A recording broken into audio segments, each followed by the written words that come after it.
A ruined millionaire fights to keep his 4 daughters alive after losing everything overnight. Between humiliations and closed doors, he watches his quadruplets cry from hunger while the world just looks on. It is then that a humble nanny appears and uses the little she has to feed them, changing the destiny of that devastated family. Little do they know that this simple gesture will ignite a thrilling battle where love will challenge injustice. William Harrison stared at the computer screen, feeling cold sweat trickle down his forehead. The numbers didn't lie. His technology company, Tech Vision Solutions, which had been worth $4 million 6 months ago, was now sinking into unpayable debt. The 38-year-old man, who had always been known in New York City as a visionary and successful entrepreneur, watched his empire crumble before his eyes. The fatal combination of risky investments in cryptocurrency, the mismanagement of a partner he had trusted too much, and the economic crisis shaking the country had created a perfect storm.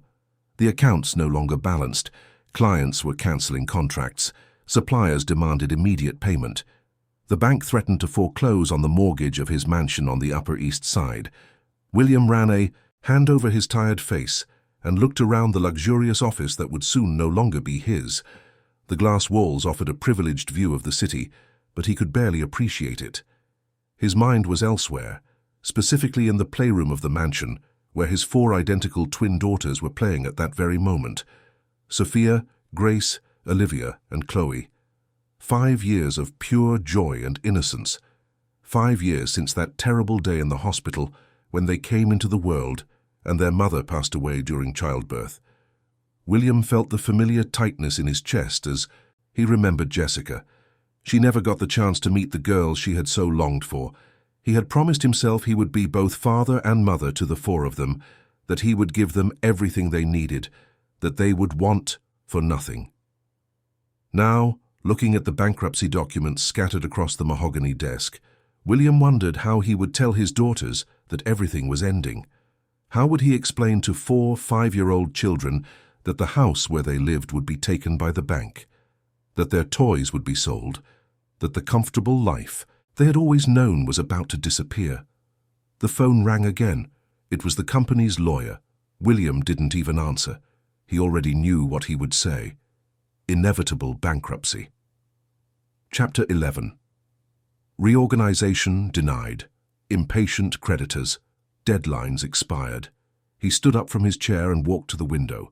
Down below, the frantic movement of Midtown Manhattan followed its normal rhythm. People rushing to meetings, cars honking, street vendors hawking their wares. Life went on for everyone, indifferent to his personal drama. William thought about how arrogant he had been.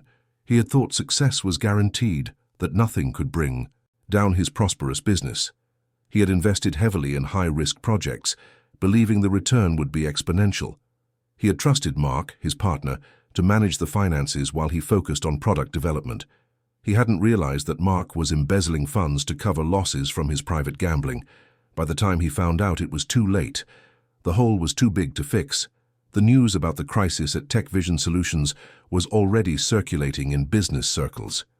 William felt the pitying and disdainful glances of his former business partners. Some called, offering help he knew was insincere. Others simply disappeared, deleting his number from their contacts. The New York business elite was cruel to failures. You were celebrated on the way up, but abandoned on the way down. William had learned this lesson in the most painful way possible. He returned to his desk and picked up the framed photo he always kept nearby. 4 identical little faces smiling at the camera. Sophia, with her motherly nature, always looking after her sisters. Grace, the most talkative, who never stopped asking questions about everything. Olivia, shy and dreamy, who lived in a world of imagination. Chloe, the bravest, always, ready to defend the other 3. His girls. His whole world. The reason he woke up every morning and kept going even on the most difficult days after losing Jessica. William put the photo in his executive briefcase along with some important personal documents. He looked around the office one last time. Tomorrow, everything in it would be inventoried and later auctioned off to pay the debts. His bank account would be frozen. The 3 imported cars would be repossessed. The mansion would be seized. In a matter of weeks, maybe days, he and the girls would be left with Nothing. Absolutely nothing. His secretary knocked on the door and entered with a somber expression. Sarah had worked with William for 8 years and had always been extremely loyal. Now, she held a box with her personal belongings, her eyes red from crying. She handed him an envelope. A mass layoff letter. All employees of Tech Vision Solutions were being let go. There was no more money to pay salaries. William accepted the envelope, unable to find words. Sarah just nodded, understanding the moment, and left in silence. Soon the office would be empty. More concrete evidence of the end. William shut down the computer for the last time. He put a few personal items in his briefcase and left the rest behind. There was no point in taking things that would soon be confiscated anyway. He went down in the executive elevator, feeling a crushing weight in his chest. In the parking garage, he looked at the black Mercedes that would soon be taken away. He got in the car and drove towards the mansion on the Upper East Side, each block increasing his anguish about the conversation he would have with the girls. When he arrived home, the scene was one of disturbing normality. The housekeeper, Mrs. Davis, was cleaning the living room. The gardener was trimming the rose bushes in the front garden. The twins were playing in the recreation area, their laughter echoing through the yard. Everything seemed perfect, but William knew it was an illusion about to shatter. Mrs. Davis looked at him and noticed something in her employer's face. She had worked in the house since the girls were babies and knew William well enough to know when something was very wrong. The 4 girls ran to him as soon as they saw him, hugging, his legs with enthusiasm. Sophia showed him a drawing she had made at preschool. Grace chattered about a bird she had seen in the garden. Olivia asked him to read a new book. Chloe demanded he play tag with them. William forced a smile and promised he would give them all his attention later. He asked them to continue playing while he talked to Mrs. Davis. In the spacious kitchen, William told the housekeeper he would have to let her go. There was no longer any way to keep staff. Mrs. Davis was silent for a long moment before asking, what would happen to the girls? William admitted he didn't know for sure. Maybe he could rent a small apartment with what little was left. Maybe he would find work quickly. Maybe things would get better. There were too many maybes for a situation that required certainties. Mrs. Davis wiped away her tears and said she would pray for them. She offered to help in any way she could. William thanked her, knowing that soon he would need all the help he could get. The following days were a chaotic blur of meetings with lawyers, court officers, arriving with judicial orders, auction companies cataloguing assets, and William trying to maintain some semblance of normality for his daughters. He explained as gently as possible that they would have to move to a smaller place, that they couldn't take all their toys, that things would be different for a while. The girls didn't fully understand, but they sensed their father's sadness and tried to cheer him up with hugs and colorful drawings. The mansion was emptied in a matter of 2 weeks. The furniture was gone. The designer clothes were sold, the paintings were auctioned. All that remained were a few suitcases, with basic clothes and essential toys. William managed to rent a small furnished apartment in a distant neighborhood, but when the day came to pay the first month's rent, his account was already frozen. The landlord, inflexible, cancelled the lease immediately. William and the 4 girls were literally left with nowhere to sleep. That's how the real fall began. No home, no money, no options. William sat on a park bench in Greenwich Village, holding the hands of his 4 daughters, each looking at him, expecting their father to solve everything as he always did. But this time William had no solution. Night was falling over New York City and they had nowhere to go. The first night on the street was the worst experience of William's life. He found an awning of a closed shop on Bleecker Street where they could shelter from the fine drizzle that began to fall. The 4 girls were scared and confused. Sophia asked when they were going home. William didn't know what to answer. He opened the 2 suitcases he had managed to carry and took out blankets, distributing them among his daughters. The hard, cold pavement offered no comfort. Grace started to cry, saying she was cold. Olivia hugged her sister, trying to console her. Chloe huddled against her father, visibly trembling. William hugged all 4 of them against his chest, trying to warm them with his own body. Passers-by looked on with curiosity, some with pity, others with contempt. A group of young people stopped and took pictures, laughing loudly. One of them shouted something about the failed millionaire who had become a beggar. William recognized the young man. He was the son of a former client. The words hurt more than they should have. He lowered his head and pulled the girls closer, trying to protect them not only from the cold, but also from the cruelty of people. The hours dragged on. None of the girls could really sleep, only dozing off briefly to wake up startled by street noises. Drunks staggered by. Cars sped past, making a racket. A stray dog barked aggressively until someone shooed it away. Sophia began to sob quietly. She was only 5, but she was old enough to realize that something was very wrong with their lives. William hummed a lullaby that Jessica used to sing when she was pregnant. The memory of his wife brought tears to his eyes, but he held them back. He had to be strong for the girls. When the sun rose, William woke up with an aching body. His back complained from the night on the hard ground. The girls were still sleeping, exhausted, their faces pale and sweaty. He looked around, seeing the city awaken, shopkeepers opening their stores, workers rushing to the subway, life going on normally while his was shattered. William searched his pockets and found a few coins. $3.50, it was all he had in the entire world. The girls woke up hungry. Grace complained that her stomach hurt. Olivia said she wanted milk. Chloe asked for bread and butter like they used to have for breakfast at home. Sophia just looked at her father with big, sad eyes, waiting for him to perform some magic. William promised he would get food. He left the girls sitting under the awning with the suitcases and walked to a nearby bakery. The smell of fresh bread was torturous. William entered the bakery and approached the counter. He asked for 4 bread rolls and 2 glasses of milk. The attendant told him the price, $9.20. William explained that he only had $3.50, but that he would come back to pay the difference as soon as he got some money. He could write an IOU. The bakery manager came out from behind the counter with a stern face. He said he didn't work on credit, that he wasn't a bank, that if everyone showed up asking for food without money, he would go bankrupt. William tried to explain his situation, but the manager wouldn't listen. He started to speak loudly, attracting the attention of other customers. He said he knew people like William, opportunists who pretended to be in trouble to get things for free. William felt his face burn with shame. The customers looked at him with contempt. A woman commented loudly that he should be ashamed of trying to deceive honest shopkeepers. Another man laughed, saying it was because of people like him that the country was in trouble. The manager ordered William to leave immediately, or he would call the police. William left the bakery, humiliated and empty-handed. He returned to where the girls were waiting and had to tell them he couldn't get any food. All 4 of them started to cry.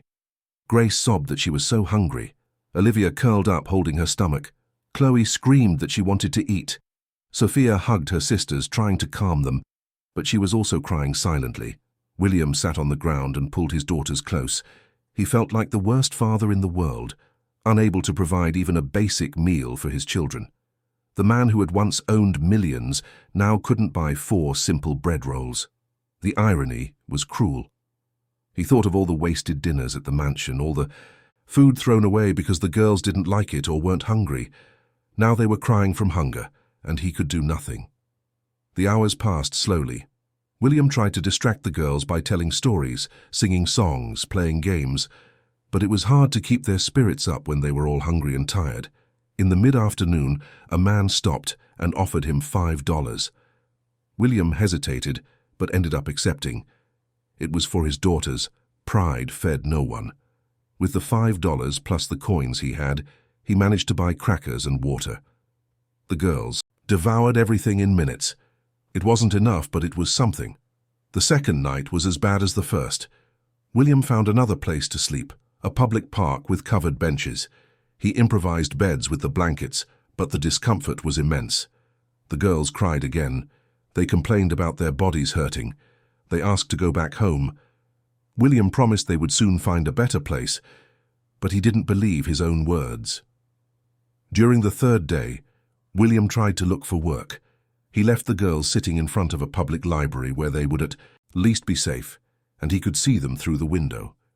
He went into shops, restaurants, and offices offering his services. He had experience in management, technology, and sales, but no one wanted to hire a man who was obviously homeless. His appearance gave him away. Unshaven beard, wrinkled clothes, the smell of someone who hadn't showered in days. The managers looked at him with suspicion and quickly dismissed him. In one restaurant, William asked to speak with the owner. He explained that he needed work urgently, that he had 4 young daughters to support. The owner seemed to consider it for a moment, but then one of the waiters whispered something in his ear. The man turned to William with a look of disdain. He said he knew who he was, the William Harrison from Tech Vision Solutions, the entrepreneur who went broke, leaving employees without salaries and suppliers without payments. He said he didn't want irresponsible people working for him. William tried to defend himself, but the owner told him to leave. The other customers started to watch. Some took out their phones, recording the scene. Another video to go viral on social media about the bankrupt entrepreneur being kicked out of a restaurant. William left hastily, feeling the weight of the judgmental stares. He returned to where the girls were waiting and found Sophia comforting her sisters, who were crying from hunger again. That afternoon, William saw a scene that would forever be etched in his memory. An elegant couple walked through the park where they were. The woman looked at the 4 dirty, thin girls and commented loudly enough for William to hear that it was a shame for children to have such irresponsible parents, that it was absurd to let children go through that there should be stricter laws. The husband agreed, saying that people like that didn't deserve to have children. They took pictures of the girls with their phones without asking permission, probably to post on social media with some moralistic comment. William felt anger and shame in equal measure. He wanted to scream that he was a good father, that he loved his daughters more than anything, that he was doing the best he could under impossible circumstances. But the words wouldn't come out. He just hugged the girls, trying to protect them from the curious and judgmental stares. Sophia whispered, asking why people were mean to them. William didn't know how to answer. On the 4th day on the street, things got even worse. The girls were visibly weaker. They had no energy to play. They spent most of their time lying on the blankets, complaining of pain. Their little clothes were dirty and torn. Their hair was tangled. Their faces were pale and thin. William felt a growing despair.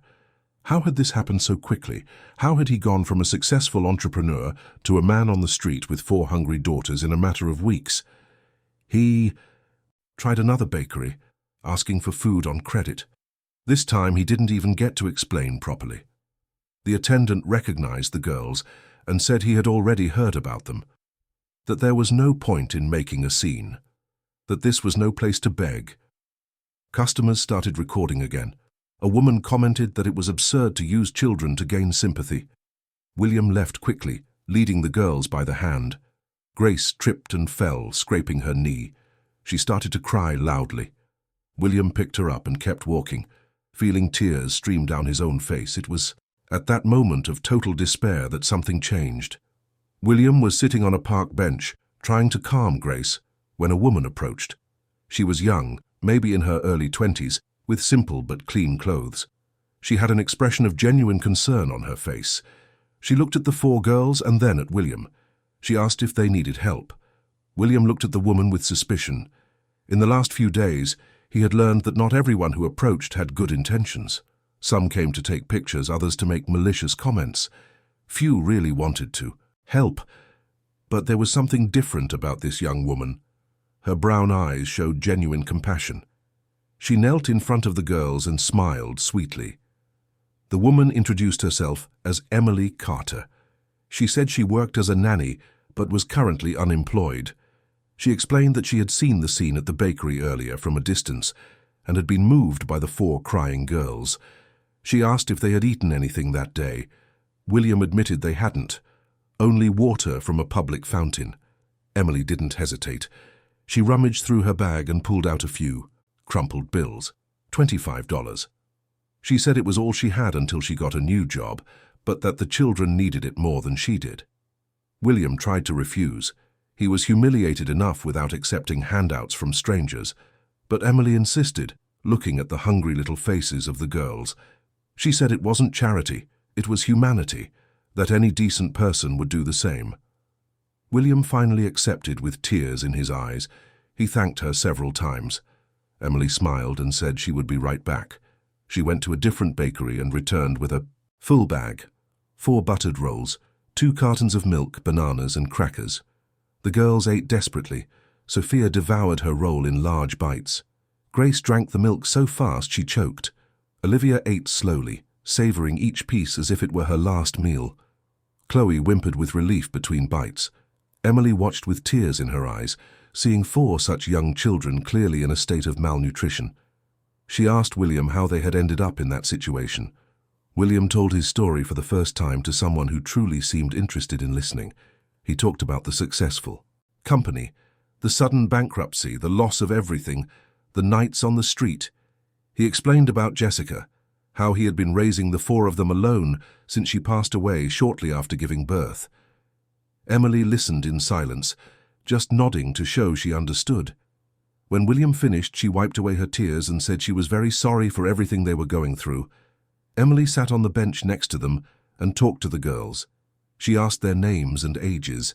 She commented on how beautiful and well-behaved they were. Sophia told her about the big house they used to have. Grace described her room full of toys. Olivia talked about the books she liked to read. Chloe showed her a worn-out teddy bear that was her favorite toy and the only possession she had managed to save. Emily listened to everything with genuine attention, treating the girls with respect and kindness. Before leaving, Emily promised she would come back the next day. William didn't really believe her. It was what people said, but rarely did. However, the next morning, there was Emily walking towards the park carrying another bag. This time she brought bread, fruit, juice, and even some cream-filled cookies. The girls greeted her with wide smiles. Sophia ran to hug her. Grace chatted excitedly, saying she had dreamed of food. Olivia showed her a drawing she had made with chalk someone had given her on the street. Chloe jumped for joy, holding her teddy bear. Emily sat with them and talked while the girls ate. She told them she was also going through hard times. She had worked as a nanny for a wealthy family on the Upper East Side for 3 years, but was let go when the family moved abroad. Since then, she had been doing temporary jobs, cleaning and babysitting for a few hours when opportunities arose. She lived in a tiny studio apartment in the Bronx, sharing the rent with another young woman. The money barely covered basic expenses. William was moved when Emily revealed that the $25 she had given them the day before was literally all she had until she received payment for a cleaning job she would do over the weekend. She had chosen to use that money to feed the girls, knowing she would be left with nothing. She said she couldn't sleep thinking about the 4 hungry children, that it wasn't right, that no one, especially children, should go through that. Over the following days, Emily appeared religiously every morning. She always brought something for the girls to eat. Sometimes it was little, just a few rolls and milk. Other times she managed to bring more fruit, cookies, even sandwiches. William realized she was depriving herself to feed his daughters. Once he noticed that Emily was thinner, and when he asked, she admitted she had skipped a few meals to save money for the girls. The 4 sisters became deeply attached to Emily. They started calling her Auntie Emily. They eagerly awaited her arrival every morning. Sophia said Auntie Emily was like an angel. Grace told stories about Auntie Emily to her sisters. Olivia drew portraits of Auntie Emily with colored chalk she had been given. Chloe wouldn't let go of Emily when she was around, always holding her hand or hugging her leg. Emily also grew attached to the girls. William saw the genuine affection in her eyes. She combed their hair with care. She washed their faces with wet wipes. She told them stories to distract them. She played make-believe. She sang lullabies when they were sad. It was as if she had become part of the family, even without any obligation or formal bond. William started looking for work with more intensity, knowing he had someone to look after the girls for a few hours. But the results were always the same. Rejection after rejection. His reputation was destroyed. News about the bankruptcy of Tech Vision Solutions circulated widely. Former clients spread stories about how he had harmed them. Suppliers sued for unpaid bills. Ex-employees spoke ill of him on social media. No one wanted to hire William Harrison. He tried for simpler jobs: delivery driver, cleaning assistant, general laborer. But whenever he provided his documents for registration, people would search his name on the internet and find the articles about the bankruptcy. Some managers were direct, saying they didn't want problematic people. Others simply stopped responding. William felt trapped in a vicious cycle. He needed a job to get off the street, but no one would hire someone who was on the street. One cold morning, Emily arrived earlier than usual with a worried expression. She sat with William while the girls were still sleeping, wrapped in their blankets.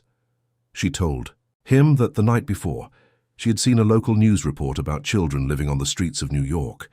The reporter mentioned that social workers were intensifying inspections to ensure the protection of minors in vulnerable situations. Emily feared they would discover the girls and take drastic measures. William felt a surge of panic. The possibility of losing his daughters to the system was his greatest fear. He knew that foster care institutions did their best, but he didn't want his girls to go through family separation. They had already lost their mother. They couldn't lose their father, too. Emily tried to calm him, saying they would find a solution, that she wouldn't let it happen. That afternoon, a social worker did indeed appear. She was a middle-aged woman with a stern but not unkind expression. She identified herself as Susan Miller and said she had received anonymous reports about 4 young children living on the street. She asked for the girls' documents. William showed her the birth certificates he guarded carefully. Susan examined everything, taking notes on a clipboard. The questions were direct and difficult. How long had they been on the street? Where did they sleep? What did they eat? Did the children go to school? Did they have medical care? William answered honestly, feeling the weight of each inadequate response. Susan looked at the 4 girls hiding behind Emily in fear. She sighed deeply and said the situation was unacceptable. Children could not live like this. Susan explained that, according to protocol, she would have to initiate procedures to ensure the well-being of the minors. This could include temporary institutional placement, while William managed to establish a fixed residence and stable employment. William panicked. He begged her not to take his daughters. He said he would find a way, that he was looking for work, that he would get something soon. Emily intervened, explaining that she was helping the family, that the girls were being cared for. Susan observed Emily with interest. She asked who she was. Emily explained her relationship with the family. Susan asked more questions about Emily's situation, where she lived, if she had a job, what her exact relationship with the children was. Emily answered everything honestly. Susan took more notes and then paused thoughtfully. She said she didn't like to separate families, but she also couldn't ignore children in a situation of risk. The social worker set a deadline, 15 days. William would have 15 days to secure adequate fixed housing. Otherwise, she would be obliged to refer the girls for temporary institutional placement. It wasn't what she wanted to do, but it was her job to ensure the children's safety. Susan handed him a card with her contact information and said she would return in 2 weeks to check on the situation. Before leaving, she looked at the girls with genuine sadness and murmured that she hoped everything would work out. When Susan left, William collapsed on the park bench, his head in his hands. 15 days. How could he get a fixed residence in 15 days with no money and no job? It was impossible. He was going to lose his daughters. The girls sensed their father's despair and began to cry too, not fully understanding what was happening, but feeling that it was something very bad. Emily hugged all 4 of them, trying to console them while frantically thinking of a solution. That night, Emily couldn't sleep. She stared at the ceiling of the tiny studio apartment where she lived, thinking about the 4 girls and William. The possibility of the children being taken to foster care deeply distressed her. She knew of cases of family separation and knew how traumatic it was, especially for such young children. Sophia, Grace, Olivia, and Chloe had already been through so much. Losing their father would be devastating. Emily's studio had only 1 room that served as both a bedroom and a living room, plus a small bathroom and a kitchenette. Her roommate, Tanya, worked as a waitress and was always complaining about the cramped space. There were only 2 of them, and they barely fit. How could she shelter 5 more people? It was crazy to even think about it, but Emily couldn't get the scared faces of the girls out of her head when the social worker talked about taking them away. Early in the morning, Emily talked to Tanya before going to meet the family. She explained the situation and asked if Tanya would mind if they temporarily housed a father with 4 young daughters. Tanya looked at her as if she had gone mad. She said the apartment was already tiny for two, that there was no physical space for 5 more people, that it would be unlivable, that Emily needed to think carefully before making impossible promises. Emily knew Tanya was right, but she also knew she couldn't live with herself if she didn't try to help. She offered to pay Tanya's share of the rent for the next 2 months if she agreed to sleep at her sister's house temporarily while the family got organized. Tanya hesitated, but eventually agreed, seeing her friend's determination. She said Emily was crazy, but that she admired her generous heart. She promised she would help in any way she could. Emily went to the park where William and the girls were waiting as always. She sat next to them and took a deep breath before speaking. She said she had thought a lot about the situation and had a proposal. She could offer her studio apartment to house all of them temporarily. It wouldn't be comfortable. The space was very small, but at least they would have a roof over their heads and a fixed address to show the social worker. William was silent, processing the offer. He couldn't accept. It was already too much that Emily was spending money to feed his daughters. Now she wanted to give up her own home. It was an excessive sacrifice. He tried to refuse, but Emily insisted. She said she had already talked to her roommate, that everything was arranged, that the important thing was to keep the girls safe and together with their father. The rest was just a detail. The girls didn't fully understand the conversation, but were excited about the possibility of sleeping in a real house. Sophia asked if there would be a bed. Grace wanted to know if there was a bathroom to take a shower. Olivia questioned if she could read books there. Chloe just jumped for joy, hugging Emily tightly. William felt tears stream down his face. The kindness of this virtual stranger was something he had never imagined finding. The next day, Emily helped William and the girls move their few belongings to the studio in the Bronx. When she opened the door, William understood the magnitude of the sacrifice Emily was making.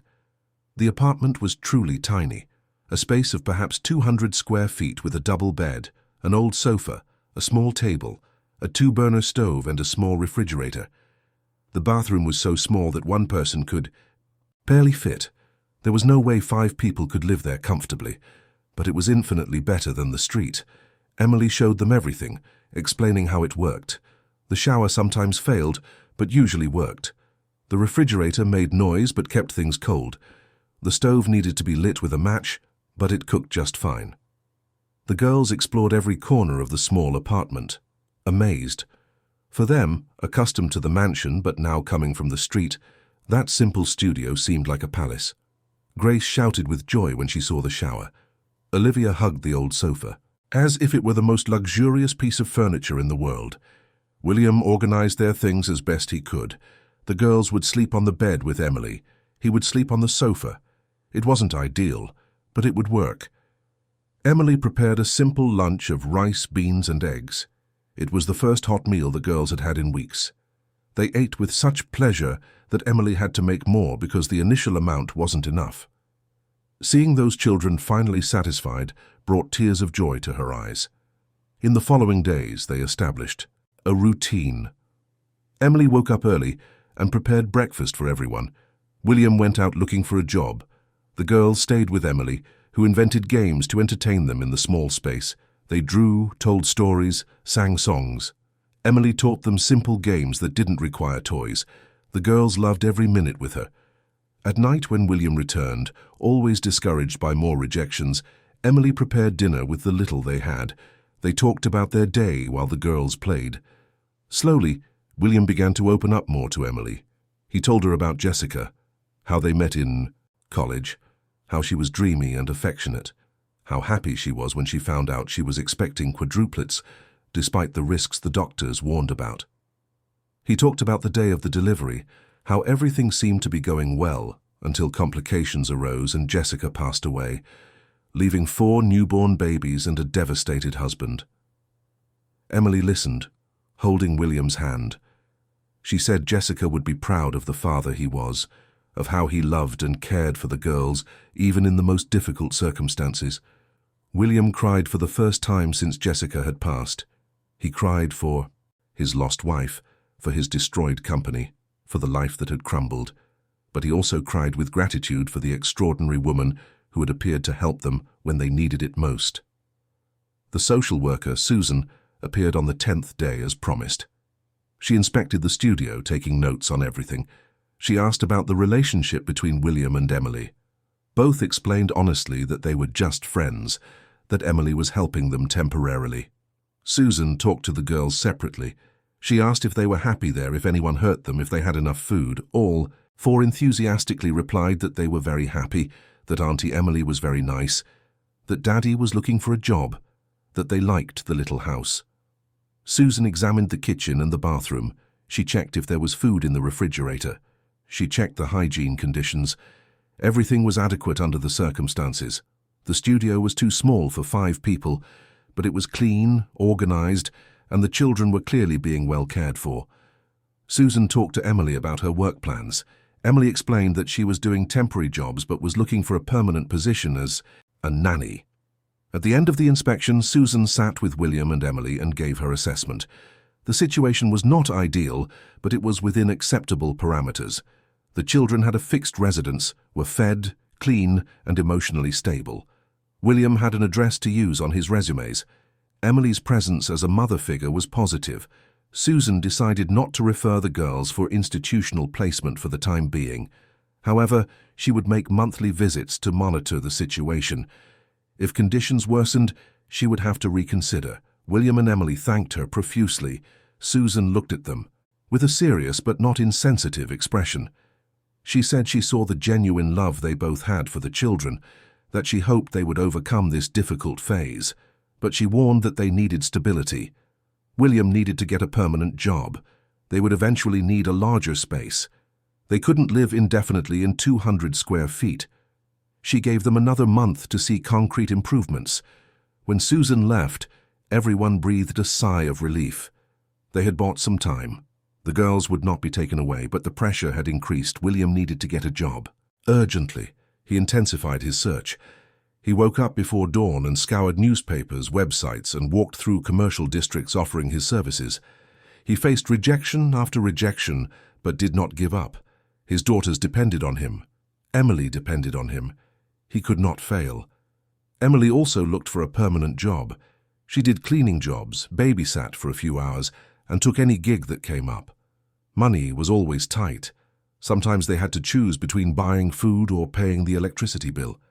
Emily always prioritized feeding the girls. She went without herself to ensure the 4 were satisfied. William noticed and felt guilty, but Emily always smiled and said it was okay. The girls flourished under Emily's care. They gained weight. Their pale faces gained color. They started smiling and playing again. The attachment they felt for Emily grew daily. They sometimes called her Mom, then corrected themselves to Auntie. Emily never corrected them. She let them call her whatever was most comfortable. She loved those 4 as if they were her own daughters. The night was hot and stuffy inside the studio. William was lying on the uncomfortable sofa, staring at the ceiling, listening to the soft breathing of the girls and Emily in the room next to him. He couldn't sleep. His mind wouldn't stop replaying the 47 job interviews he had had in the last 2 months. 47 rejections. Some companies didn't even get back to him. Others were direct in saying his reputation was too problematic. William got up carefully so as not to make a noise and went to the window. He looked at the streets of the Bronx, still busy, even though it was late at night. He thought about how drastically his life had changed in such a short time. From an entrepreneur in a penthouse on the Upper East Side to an unemployed man in a 200-square-foot studio. But strangely, despite all the hardship, he didn't feel completely unhappy. He had his daughters, healthy and safe. He had Emily, who had become more than a friend, more than a helper, something he couldn't yet name but felt deeply. Emily woke up and noticed William at the window. She got up silently and went to him. She asked quietly if everything was okay. William admitted he was worried about Susan's deadline. There were 3 weeks left and he still hadn't found a permanent job. Emily placed a hand on his shoulder and said they couldn't lose hope, that something would turn up, that they needed to trust. William looked at her and saw not just kindness, but something deeper, genuine care, maybe even love. The next morning, William left earlier than usual. He had an interview for an administrative assistant position at a medium-sized import company in the city centre. It was nothing compared to what he used to be, but it was an honest job with a steady salary. William arrived half an hour before the scheduled time. He waited in the reception, mentally rehearsing what he would say. When he was called, he took a deep breath and entered the room. The interviewer was a woman in her 40s, with a professional but not hostile expression. She introduced herself as Lucy Taylor, the human resources manager. She analyzed William's resume carefully. She commented on his experience in management and technology. She asked why he was applying for an administrative assistant position with a modest salary when he had experience for much higher positions. William decided to be completely honest for the first time. He told her about tech vision, solutions, about the bankruptcy, about losing everything. He talked about his 4 daughters whom he was raising alone, about being homeless, about Emily who had taken them in, about desperately needing an opportunity to rebuild his life. He omitted nothing. His voice cracked a few times, but he continued. He said he would understand if she didn't want to hire someone with his baggage, but that he promised total dedication if he was given a chance. Lucy was silent for a long moment after William finished. She asked about the girls. William showed her photos on the old cell phone that Emily had managed to buy for him at a second-hand store. Sophia, Grace, Olivia and Chloe, smiling in the studio apartment. Lucy looked at the photos with a thoughtful expression. She said she had a daughter the same age as the twins, that she could imagine the desperation of a father trying to protect his children. The interviewer explained that the company had a policy of giving second chances. The owner believed in redemption, but it would be a strict probationary period. William would have to prove his worth. There would be no favoritism. Any slip-up and he would be fired immediately. William agreed to everything. He said he would not disappoint. Lucy extended her hand. "Welcome to the team." William almost fell out of his chair in surprise. He had done it. He had finally gotten a job. William left the company floating on air. He stopped in a park and called Emily. He told her the news with an emotional voice. Emily screamed with joy on the other end of the line, making the girls run over, asking what had happened. When Emily said that Daddy had gotten a job, all 4 of them screamed and jumped, together. William heard their happiness through the phone and cried with relief and gratitude. The first day of work was challenging. William arrived an hour early, wearing clothes that Emily had found at a thrift store. They weren't elegant, but they were clean and presentable. Lucy introduced him to the team. Some colleagues looked at him with curiosity. One of them whispered that he recognized William from the news about the bankruptcy. William pretended not to hear and focused on the instructions he was receiving. The tasks were simple compared to what he used to do: organizing documents, filing papers, answering the phone, doing basic data entry in the system. Nothing that required the intellectual capacity he had. But William did everything with maximum dedication. He arrived early, left late, never complained, and always asked for more work when he finished his tasks. He wanted to prove he deserved to be there. His colleagues began to respect him when they saw his work ethic. An employee named Anna, who worked in the same department, started talking to him during breaks. She asked about his story. William told her a summarized version. Anna said she admired his courage to start over, from scratch. That many men in his situation would give up. William replied that giving up was never an option when you have 4 daughters depending on you. The first paycheck was the most precious money William had ever received. A couple of $1,000s felt like a fortune after months of having nothing. He went home and gave the money to Emily. He said it was to help with expenses. Emily tried to refuse, saying he needed to save it to eventually rent their own place. William insisted.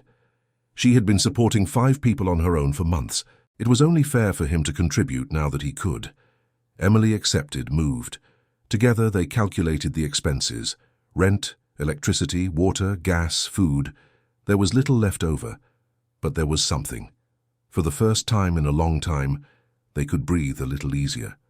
William suggested they go to the market together over the weekend and buy real food: meat, fruits, vegetables, things the girls liked. Emily agreed excitedly.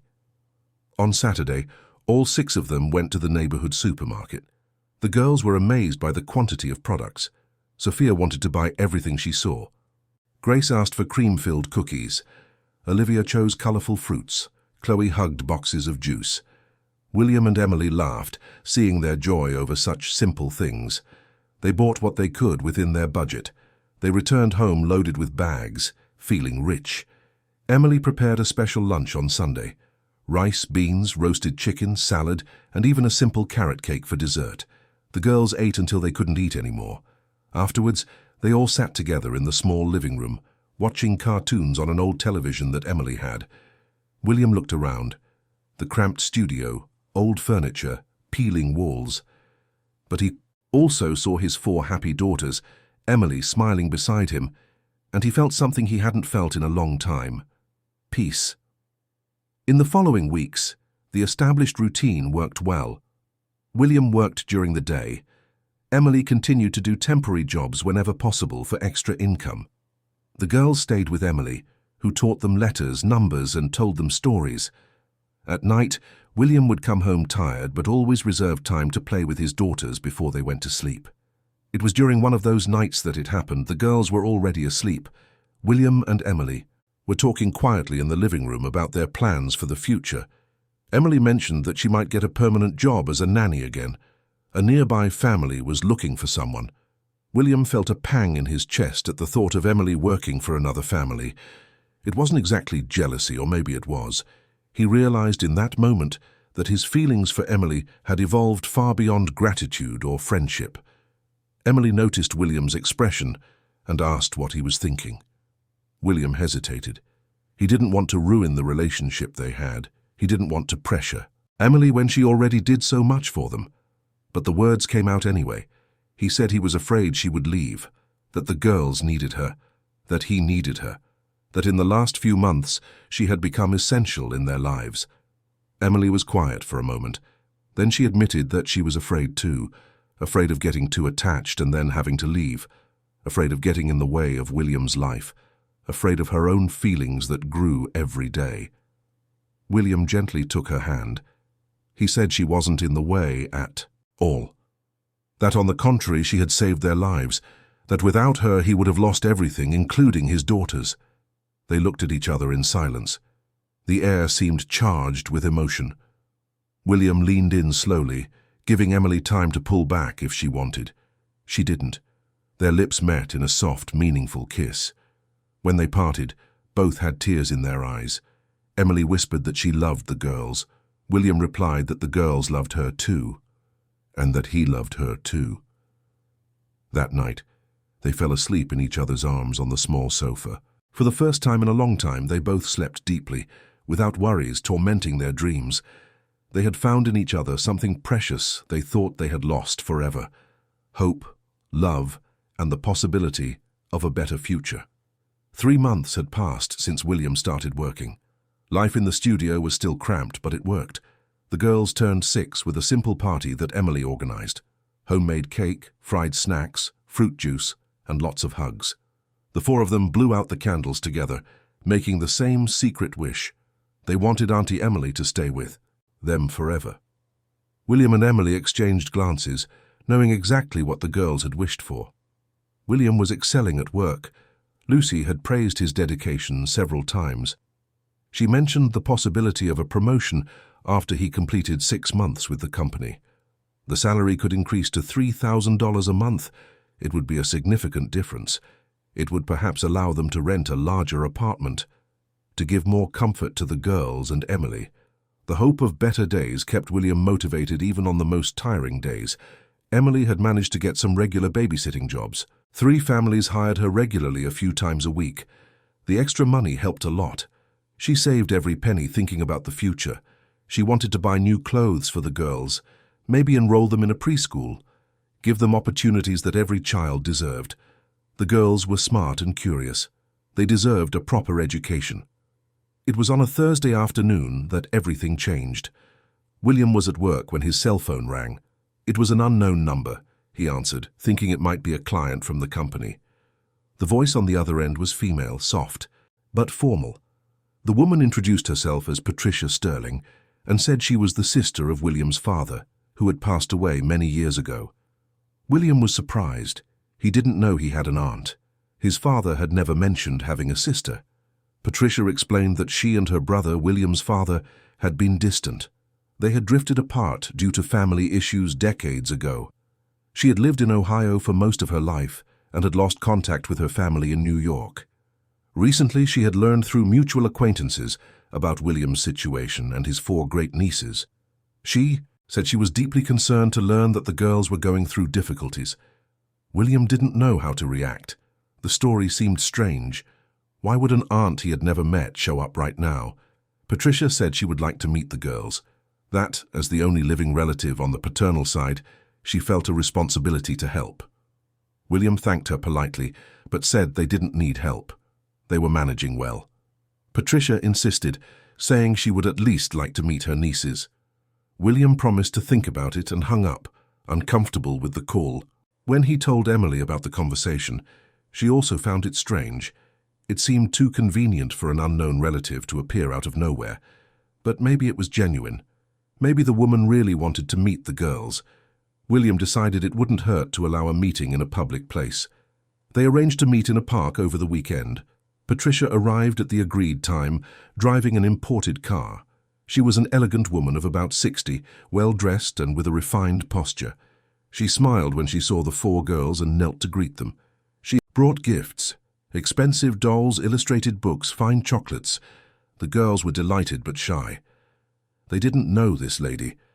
During the meeting, Patricia asked many questions: where the girls lived, how William's financial situation was, if they had everything they needed, who Emily was and what her role in their lives was. William answered honestly, but began to feel that the questions had a purpose beyond family curiosity.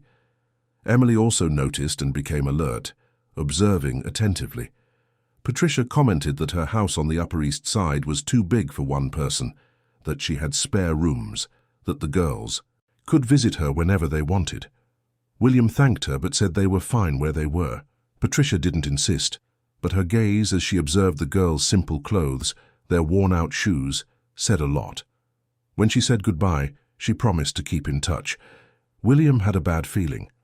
2 weeks later, William received a court summons. Patricia Sterling was filing a lawsuit seeking shared custody of the 4 girls. The claim was that William did not have adequate conditions to raise the children. The petition mentioned his unstable financial situation, the inadequate housing in a tiny space, and questioned the presence of Emily as a non-parental figure living with the girls without a formal family bond. William was terrified. He read the document several times, unable to believe it. How could someone who barely knew his daughters try to take custody of them? He sought out Emily in desperation. She read the petition and was also shocked. She suggested they find a lawyer immediately. William agreed, but when he checked the prices of legal fees, he realized they couldn't afford it. Lawyers specializing in family law charged amounts he couldn't gather even in years. Patricia had hired a renowned law firm. 3 lawyers were working on her case. They began to collect evidence to strengthen the petition. They photographed the small studio where the 5 people lived cramped together. They obtained medical reports from a pediatrician who examined the girls and certified that they were slightly underweight for their age. They gathered testimonies from former employees of Tech Vision Solutions who spoke about William's financial instability and his problematic management that led to bankruptcy. Patricia's strategy included social media. She created profiles sharing her story as a concerned aunt trying to help nieces in difficulty. She posted photos of the girls in worn clothes contrasted with images of her spacious and comfortable mansion. She wrote emotional texts about family responsibility and child protection. The posts went viral quickly. 50,000 shares in a few days. People who didn't know the real situation began to comment. Many supported Patricia, saying she was right to fight for the girls. Some attacked William, calling him irresponsible for keeping his daughters in a precarious situation when a family member was willing to offer a better life. Emily was also criticized, being called an opportunist who had infiltrated the family to take advantage. William didn't know how to handle the situation. At work, he began to notice strange looks from his colleagues. Some had seen the viral posts. Anna, who had become a friend, defended him, saying she knew William and that he was a good father. But others doubted. Malicious comments circulated. Lucy called William into her office and asked about the lawsuit. William explained everything. The aunt who had appeared out of nowhere, the custody petition, the social media campaign. Lucy listened attentively, but her expression was worried. She said that some of the company's important clients had commented on the viral posts. They were uncomfortable doing business with a company that employed someone involved in legal issues concerning the well-being of children. The image was bad for business. William felt the ground disappear from under his feet when Lucy said she would have to fire him. It was nothing personal. She believed in him. But the pressure from clients was too great. The company needed to protect its reputation. William would be compensated according to the law, but he could no longer work there. Lucy seemed genuinely sad but was firm. It was a decision from the board. William returned home stunned. How would he tell Emily that he had lost his job? How would they support the family now? And worse, how would this affect the lawsuit?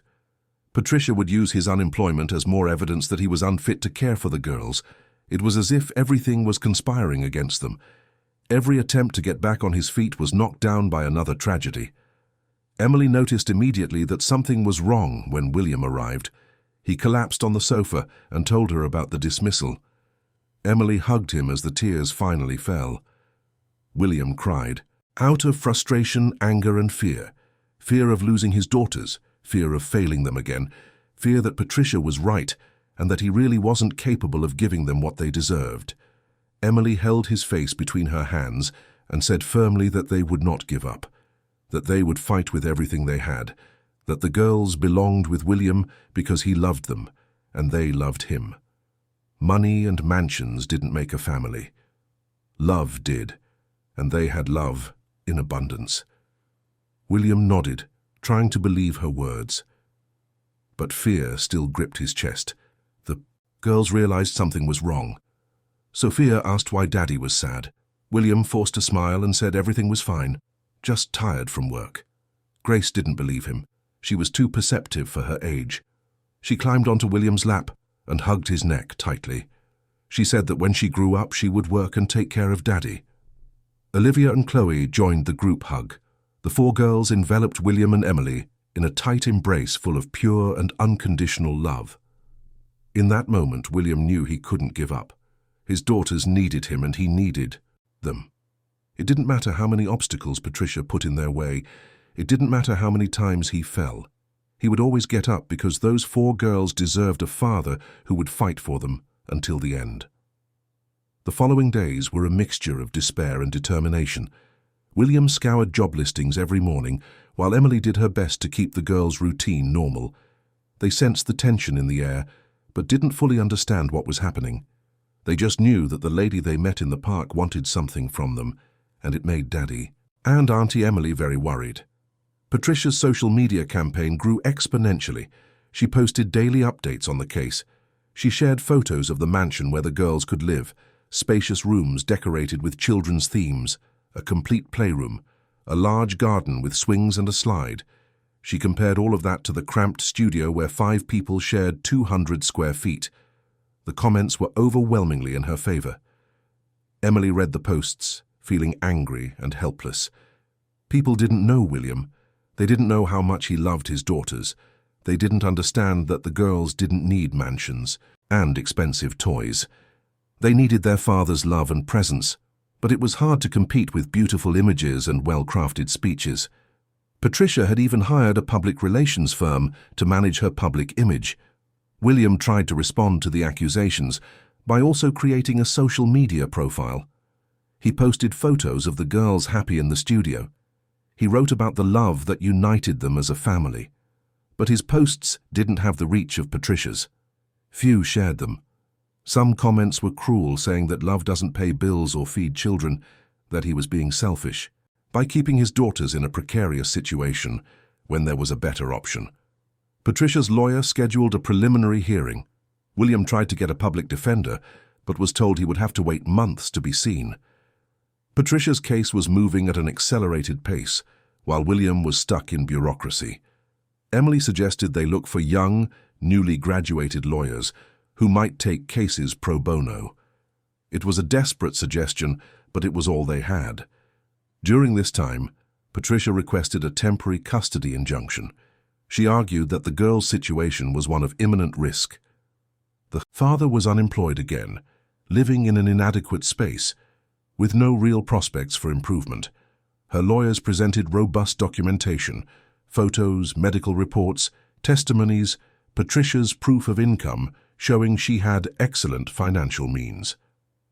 The judge analyzed the request and granted a temporary injunction. William and Emily received the notification a week later.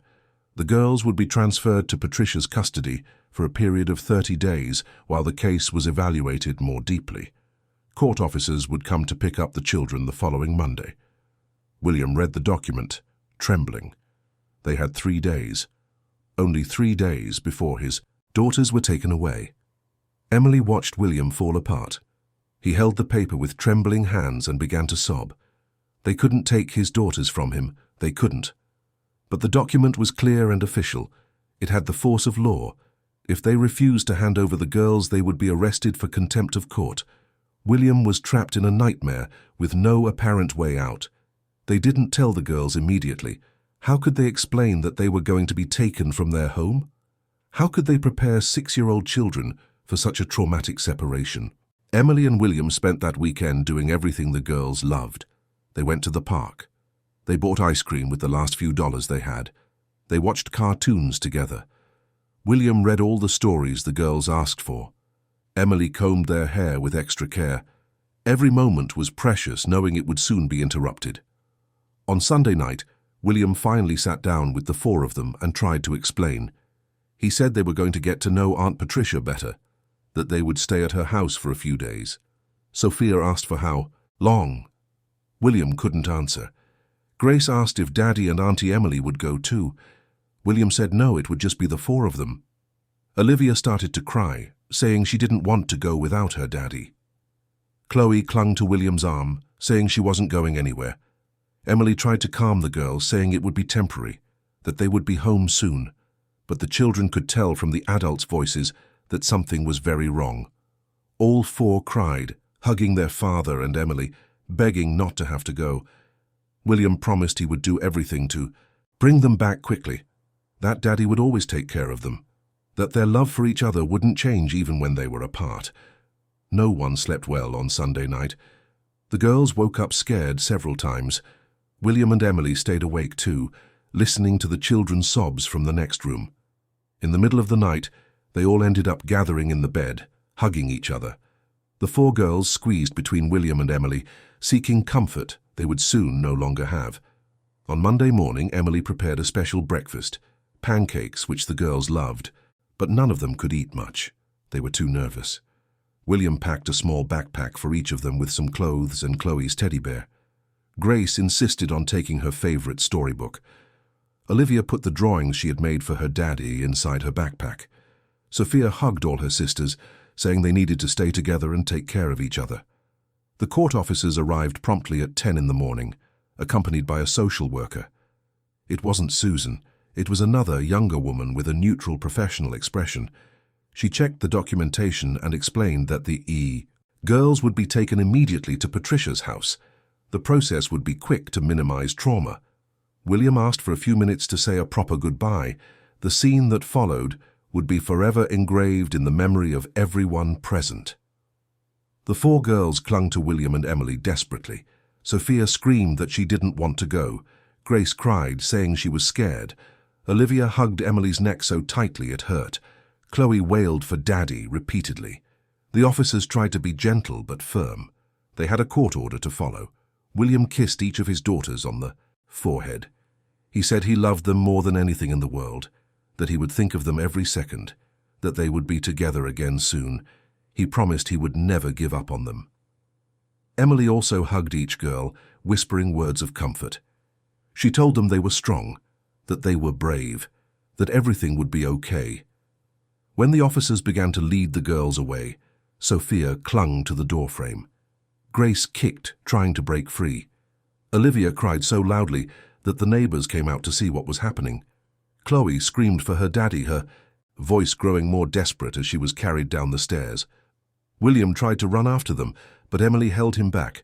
knowing it would only make things worse if he defied the court order. Across the street, Patricia waited in her imported car. When the 4 crying girls were placed in the back seat, she seemed genuinely convinced she was doing the right thing. She told the girls they would get used to it soon, that they would have everything they needed, that she would take good care of them. The girls didn't answer, they just cried louder. William stood at the window of the studio, watching the car drive away with his daughters. His whole body trembled. Emily was beside him, also crying. When the car turned the corner and disappeared, William fell to his knees on the floor and sobbed like he never had before. Emily knelt beside him, holding him. They cried together for the temporary but devastating loss of the 4 girls they loved. The silence in the studio was deafening. Without the girls' laughter, without their silly fights, without their constant requests for attention, their absence filled every inch of the small space. William walked to the bedroom and saw the still messy blankets, a forgotten doll, drawings taped to the wall, evidence of a life that was now on forced pause. Emily found William sitting on the bed, holding the teddy bear that Chloe had left behind. She said nothing. She just sat beside him and held his hand. They stayed like that for hours, united in their suffering and in their determination to fight for their girls. The battle was just beginning. Patricia's mansion on the Upper East Side was everything she had promised it would be. 3 floors of elegance and comfort, designer furniture, works of art on the walls, a perfectly landscaped garden. When the car pulled into the driveway, the girls stopped crying for a moment, looking scared at the immense house. It was beautiful but also intimidating. Nothing like the cozy studio where they lived. Patricia showed them the house with visible pride, a spacious living room, a formal dining room, a kitchen equipped with all modern appliances, an office, a library, and on the 2nd floor, 4 bedrooms that she had prepared especially for the girls, each one decorated with a different theme: princesses, unicorns, fairies, and rainbows. Large single beds, wardrobes full of new clothes, shelves packed with toys. Sophia, Grace, Olivia, and Chloe entered their separate rooms hesitantly. Everything was beautiful but strange. Patricia explained that a child psychologist had recommended separate rooms to encourage independence and individual development. Each girl would have her own space. They wouldn't have to share anything. Sophia immediately protested, saying they always slept together, that they were quadruplets, that they didn't want to be separated. Patricia tried to explain gently that it would be better for them, that they would learn to be more independent.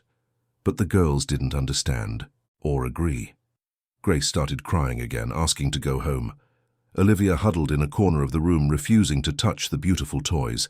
Chloe simply sat on the floor, hugging her knees in absolute silence. Patricia realized it would be harder than she had imagined.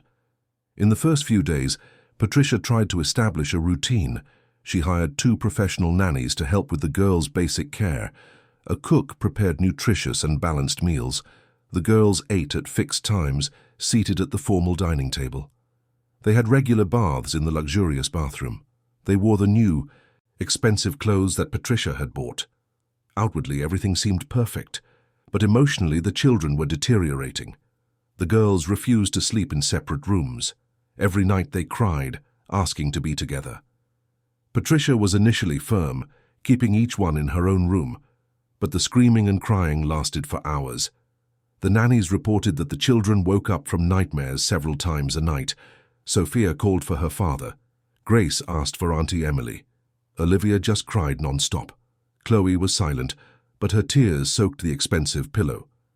After a week of horrible nights, Patricia partially gave in. She allowed the 4 of them to sleep together in one of the rooms.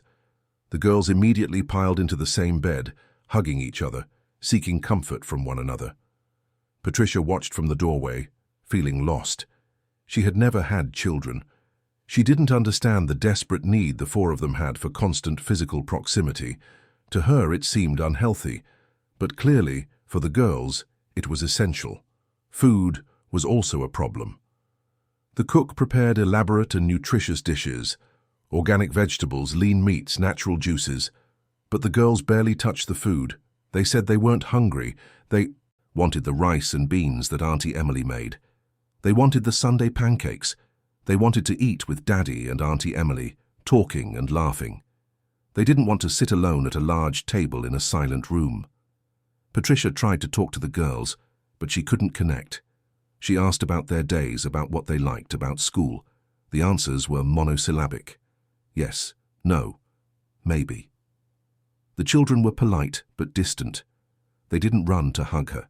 They didn't ask for her attention. They didn't smile when she entered the room. They just existed in the same house without any real bond. The professional nannies Patricia had hired took care of the girls' physical needs efficiently.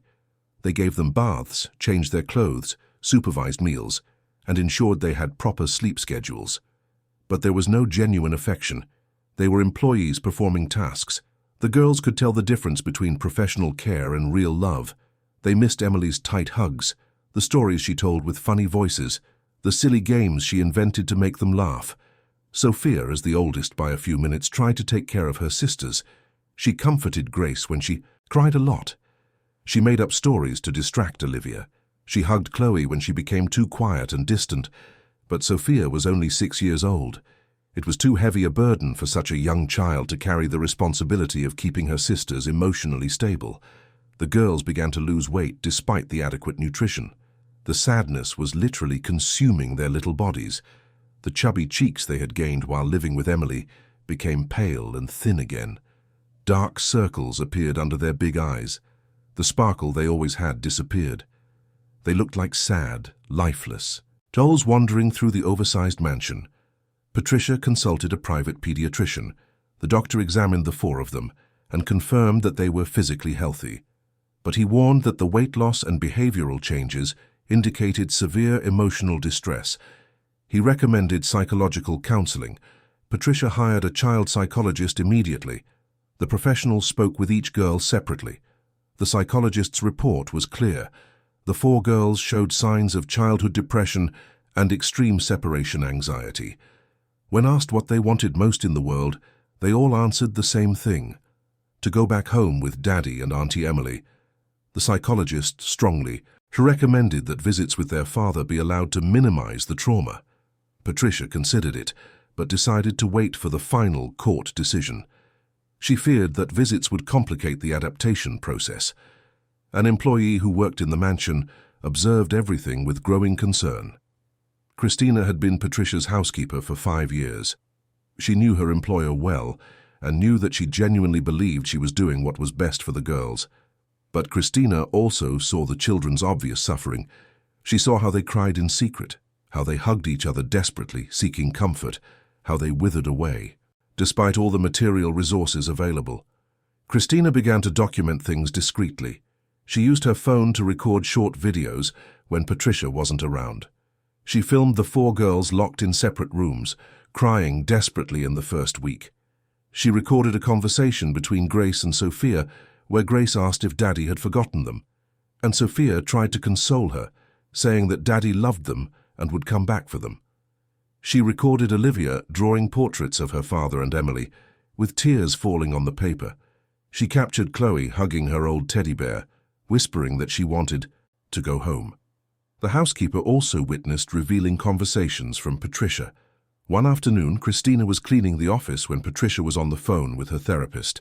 Patricia honestly admitted that she was completely lost, that the girls didn't accept her, that she didn't know how to connect with children, that perhaps she had overestimated her ability to be an instant mother to 4 girls at once. But she also said she believed that with time and adequate resources, they would adapt, that children were resilient. Christina recorded that conversation, knowing it could be important.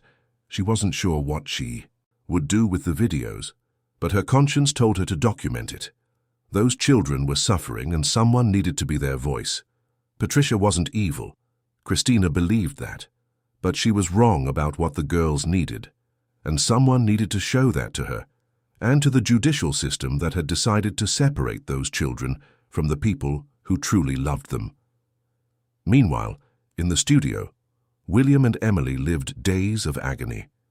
They only allowed themselves to cry when they were alone. They spent their days trying to find a lawyer who would take their case. They searched law firms, law schools, public defenders' offices.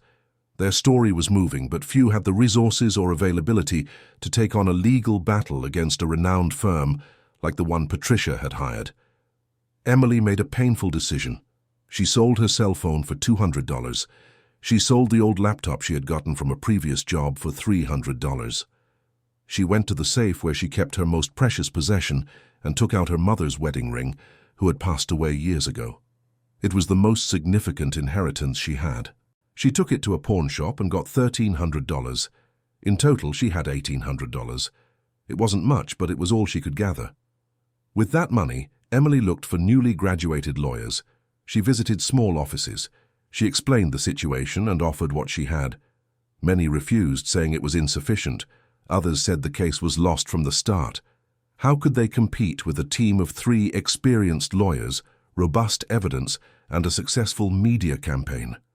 William and Emily were just 2 desperate adults with no resources against a system that favored those with money, until they found Julia Evans, a 28-year-old lawyer recently graduated, with a tiny office and very few clients.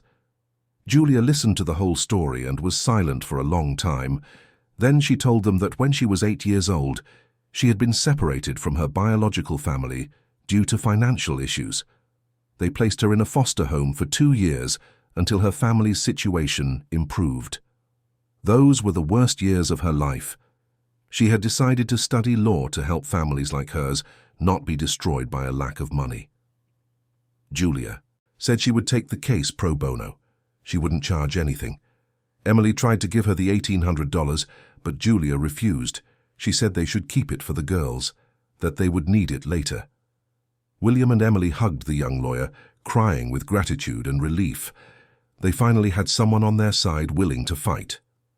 Julia Evans began working on the case immediately, with an intensity that impressed William and Emily. She asked for all the documents they had: the girls' birth certificates, proof of residence, William's employment history, statements from neighbors, medical records, every small detail that could help build a solid defense.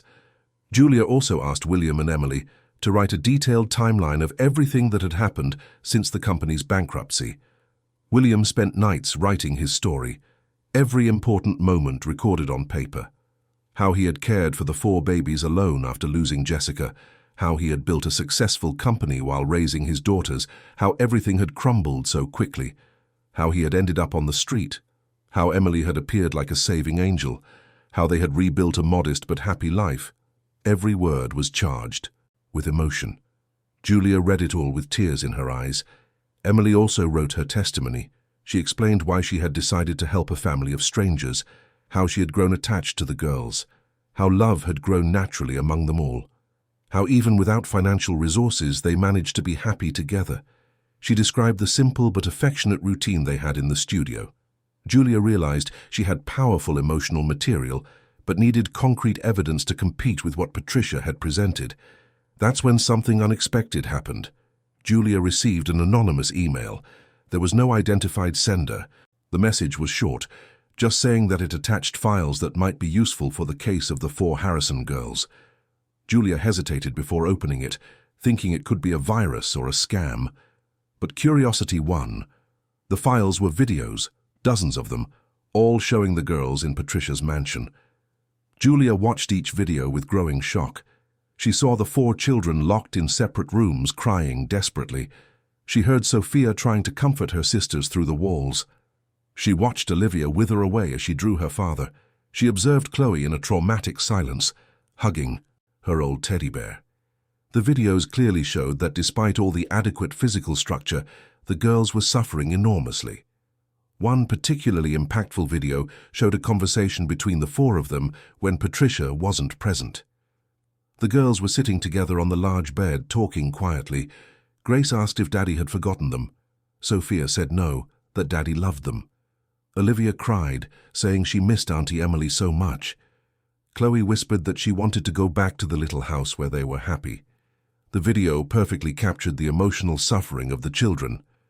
There was also a recording of a phone conversation between Patricia and her therapist. Julia heard Patricia honestly admit that she was lost, that the girls didn't accept her, that she didn't know how to be a mother to 4 children at once, that perhaps she had overestimated her abilities. But she also said she firmly believed that with time, they would adapt, that she genuinely wanted the best for them. The conversation revealed that Patricia was not a villain, but a well-intentioned woman who was completely unprepared for that responsibility. Julia didn't know who had sent the videos, but they were exactly what she needed. Concrete evidence of the girl's suffering, proof that money and physical structure were not enough when the emotional bond was absent. The lawyer immediately contacted William and Emily, showing them the material. Both cried watching their daughters so clearly unhappy, but they also felt renewed hope. They finally had something concrete to present to the judge.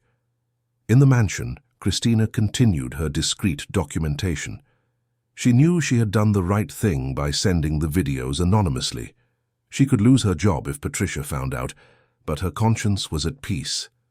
Those children deserved to be happy, and they were clearly happy with their father and Emily, not in the cold mansion with an aunt they didn't know how to love.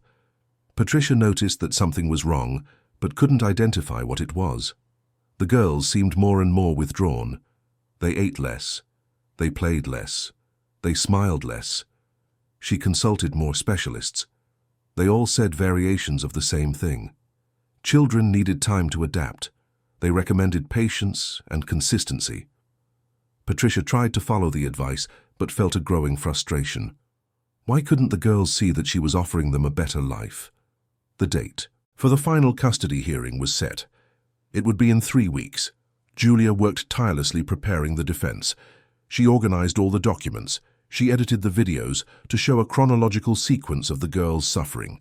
She prepared a list of witnesses.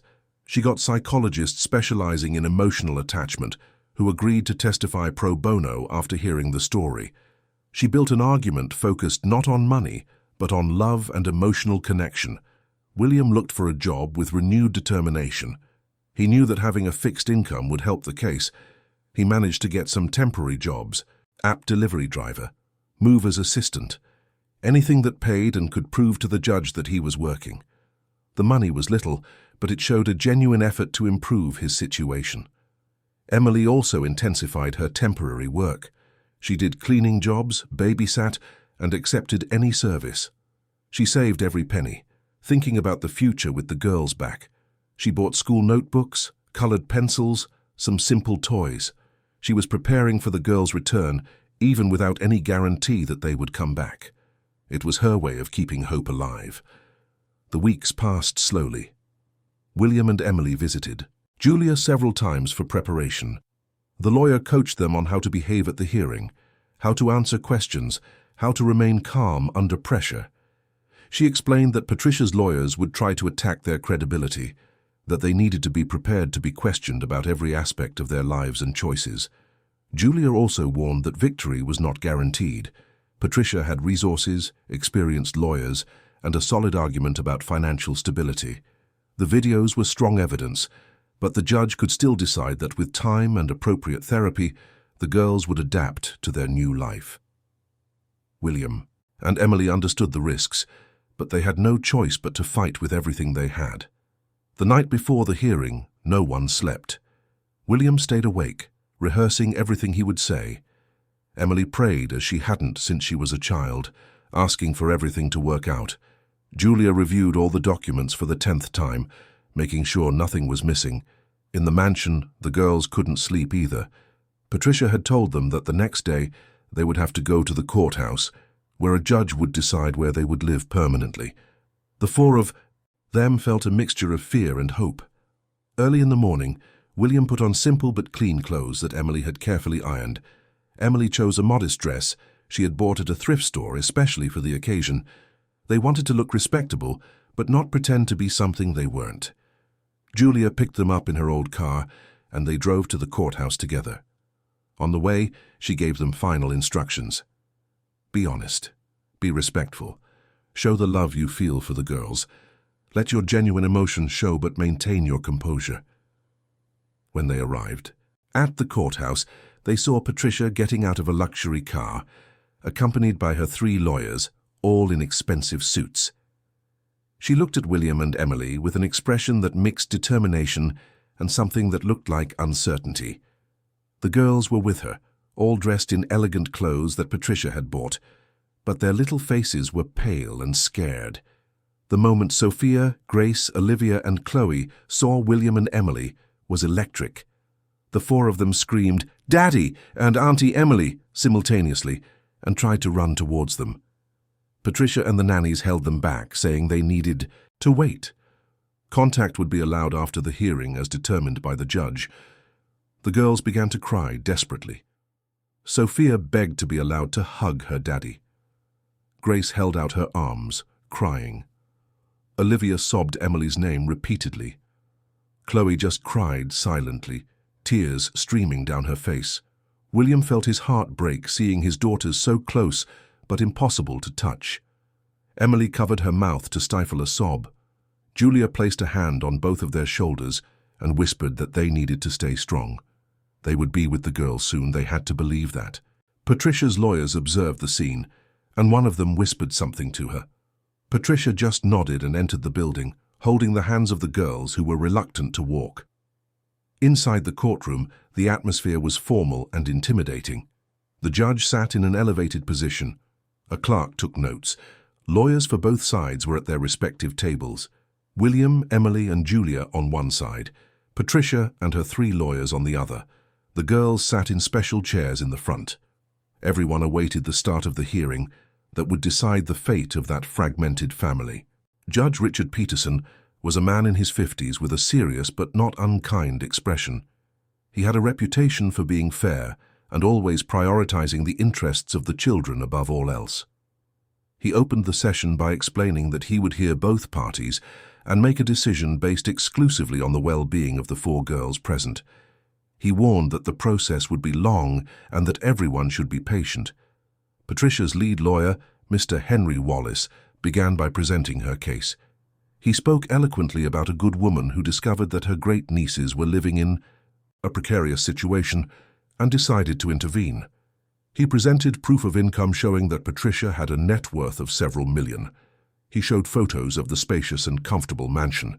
He displayed medical reports proving that the girls were receiving exemplary health care under Patricia's custody. Mr. Wallace continued by describing William's instability. He showed a history of business failure, documents proving the loss of assets, photos of the tiny studio where 5 people lived cramped together. He highlighted the fact that William had recently lost his job again, showing a pattern of instability. He questioned the suitability of Emily as a mother figure, given that she had no formal family bond and had only known the family for a few months. The argument was convincing and well-structured. William felt his confidence waver as he listened to the list of his failures being methodically presented. Emily held his hand under the table, giving him silent strength. Julia remained calm, taking notes to reboot later. She knew they had a powerful weapon waiting for the right moment.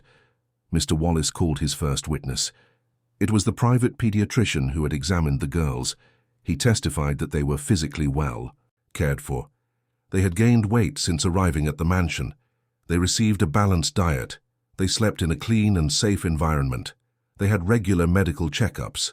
From a physical standpoint, they were in an ideal situation. Julia had nothing to contest on that point. It was true. The second witness was a nutritionist who had developed a meal plan for the girls. She detailed the complete and balanced menu she prepared. Organic vegetables, lean proteins, fresh fruits, vitamin supplements. She compared it to the diet they likely had before, based on a limited budget. Again, the evidence was solid. Patricia provided superior nutrition. The third witness was a former employee of Tech Vision Solutions. Robert Santos had worked as a financial manager at the company. He testified about William's mismanagement, risky investments without proper consultation, impulsive decisions, excessive trust in a problematic partner. He talked about how employees were left without salaries when the company went bankrupt, how suppliers were harmed. He painted a portrait of a financially irresponsible man. William listened to it all, feeling each word like a physical blow. It was true that he had made mistakes in managing the company, that he had trusted Mark too much, that he hadn't foreseen the crisis that would come. But he had never been intentionally irresponsible. He had tried to do his best and had failed. But did that make him a bad father? Julia subtly touched his arm, reminding him to maintain his composure. Mr. Wallace also presented written statements from neighbors of the studio. Some complained about the noise of 4 children in a small space. Others mentioned seeing the girls in old, worn-out clothes. One neighbor reported that he had once seen the girls crying because there wasn't enough food.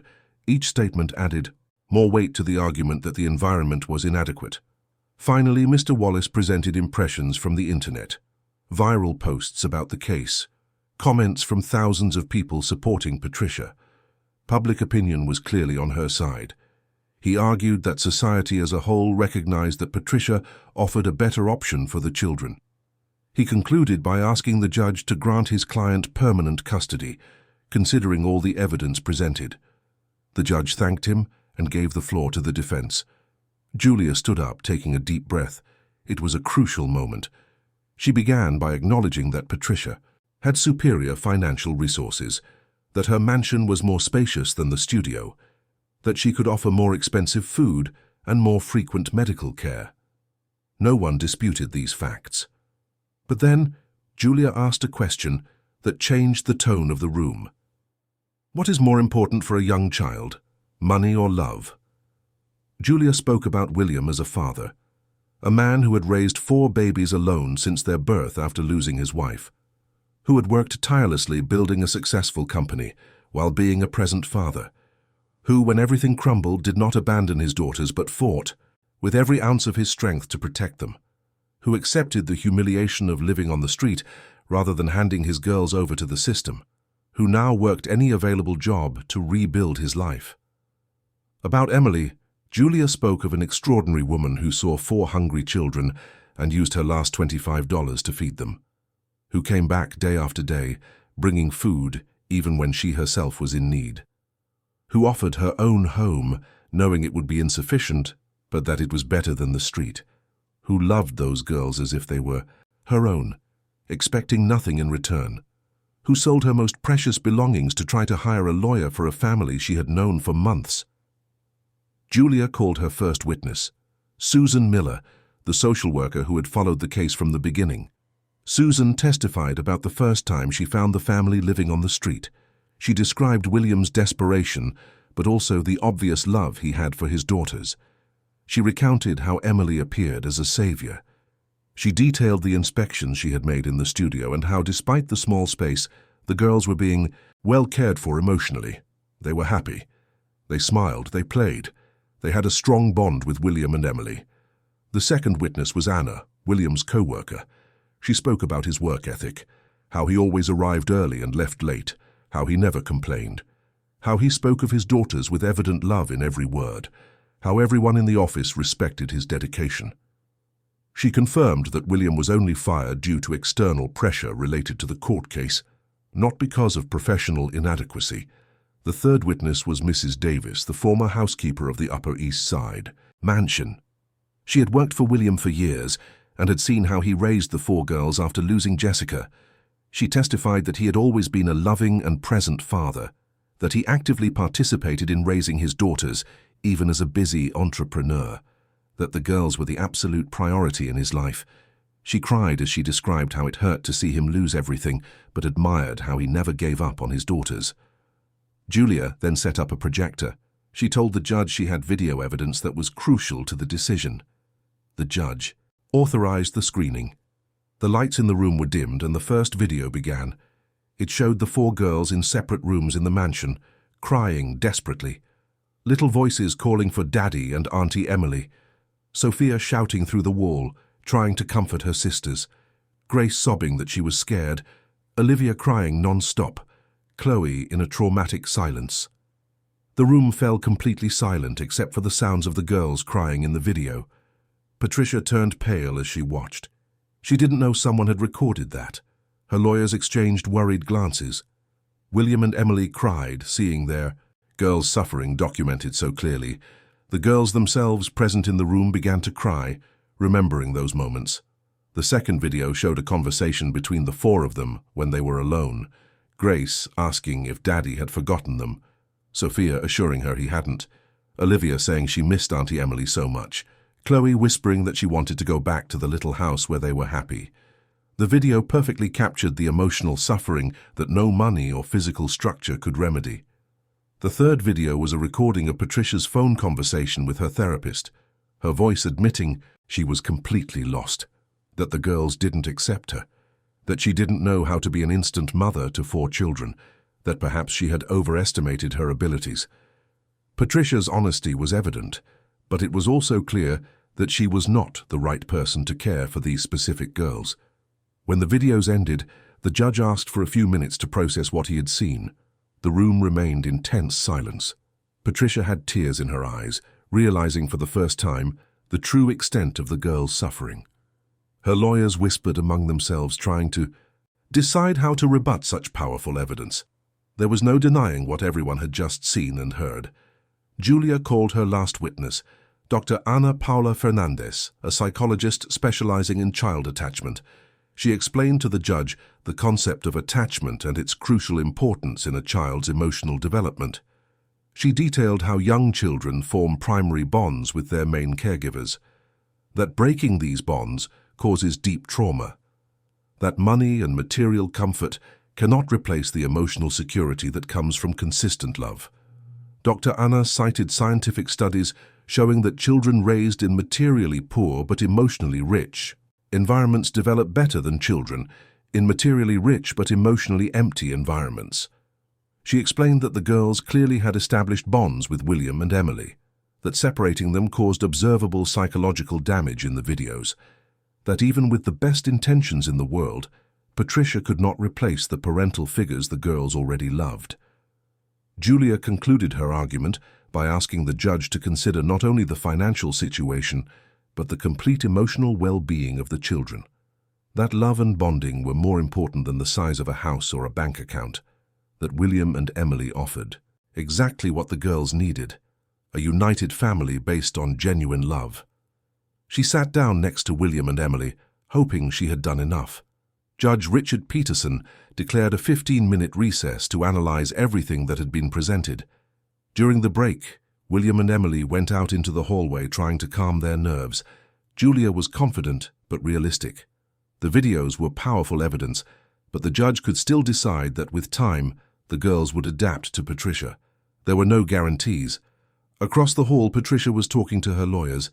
She seemed shaken. She had not imagined. The girls were suffering so much. She was beginning to question if she was really doing the right thing. When the session resumed, the judge announced that he would hear from the girls themselves. It was their right to express their preferences. Considering they were 6 years old enough to have an opinion, he would talk to each of them individually in his private chambers without the presence of the adults involved. Only he, a clerk, and the court psychologist would be present. William nervously agreed. Patricia also assented. Both knew that this moment could define everything. Sophia was called first. The 6-year-old girl entered the judge's chambers holding the psychologist's hand. The judge smiled gently and asked her to sit in a comfortable chair. He offered her water and cookies. He explained that he just wanted to talk, to know how she was feeling. Sophia looked around nervously, but the less formal environment made her more at ease than the large courtroom. The judge asked where Sophia lived now. She answered quietly that she lived in Aunt Patricia's big house. The judge asked if she liked it there. Sophia hesitated. She said the house was beautiful. It had toys, tasty food, a big room. But then her eyes filled with tears. She said it wasn't a real home, that a real home was where Daddy and Auntie Emily were, that she missed them so much it hurt her stomach. The judge asked about Aunt Patricia, how she treated Sophia and her sisters. Sophia said Aunt Patricia was polite. She bought them things, but she didn't know how to play right. She didn't tell funny stories like Auntie Emily. She didn't give tight hugs like Daddy. The people who took care of them in the mansion were nice, but it was their job, not real family. Sophia began to cry, saying she wanted to go home, that it didn't matter if the house was small. She wanted to be with Daddy and Auntie Emily and her sisters, together like they always were. The judge asked if anyone hurt Sophia at Aunt Patricia's house. She said no. No one hit her. No one yelled. But they separated her from her sisters in different rooms, and that hurt in a bad way. Quadruplets needed to stay together. That's how it worked. Sophia explained with the moving seriousness of a child that Daddy always said they were a team, 4 parts of a whole. Separated, they were sad. Together, they were strong. When asked where she wanted to live, Sophia didn't hesitate for a second. With Daddy and Auntie Emily in the little house, she didn't need a big room. She wanted to sleep squeezed in with her sisters and wake up to see Daddy making coffee and Auntie Emily combing their hair. She wanted her normal life back. The judge thanked Sophia and asked her to send Grace in. Grace was more talkative than Sophia. She entered the room chattering nervously about everything. The judge let her talk freely, observing her behavior. When he finally asked questions, Grace was equally direct. She said Aunt Patricia's house was like a museum. Beautiful, but you couldn't make noise. You couldn't play properly. Everything was too neat and fancy. She preferred the studio where they could laugh loudly and play on the floor without fear of getting dirty. Grace told him that Aunt Patricia tried to be nice, but didn't understand children. She bought expensive toys, but they weren't the toys they wanted. Once Grace asked to play with modeling clay, and Aunt Patricia bought a very expensive kit, but then got angry when Grace got the table dirty. Auntie Emily let them make a mess and then cleaned up with them, laughing. It was different. It was more fun. It was more love. When asked about her daddy, Grace began to cry. She said she was so afraid that Daddy was sad and alone, that Daddy always took care of them, and now who was taking care of Daddy? She wanted to go back so she could make Daddy smile again, so she could hug him every night before bed, so she could ask the million questions she always asked, and Daddy always answered with patience. Grace was also clear about where she wanted to live, with Daddy and Auntie Emily.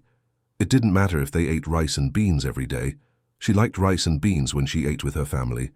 Fancy food at a big table with no one to talk to didn't taste good. The judge smiled sadly, seeing how a 6-year-old child perfectly understood what really mattered in life. Olivia entered shyly, holding a book of drawings she had brought. The judge asked to see the drawings. They were all portraits of Daddy and Auntie Emily. Some showed the 4 girls with them.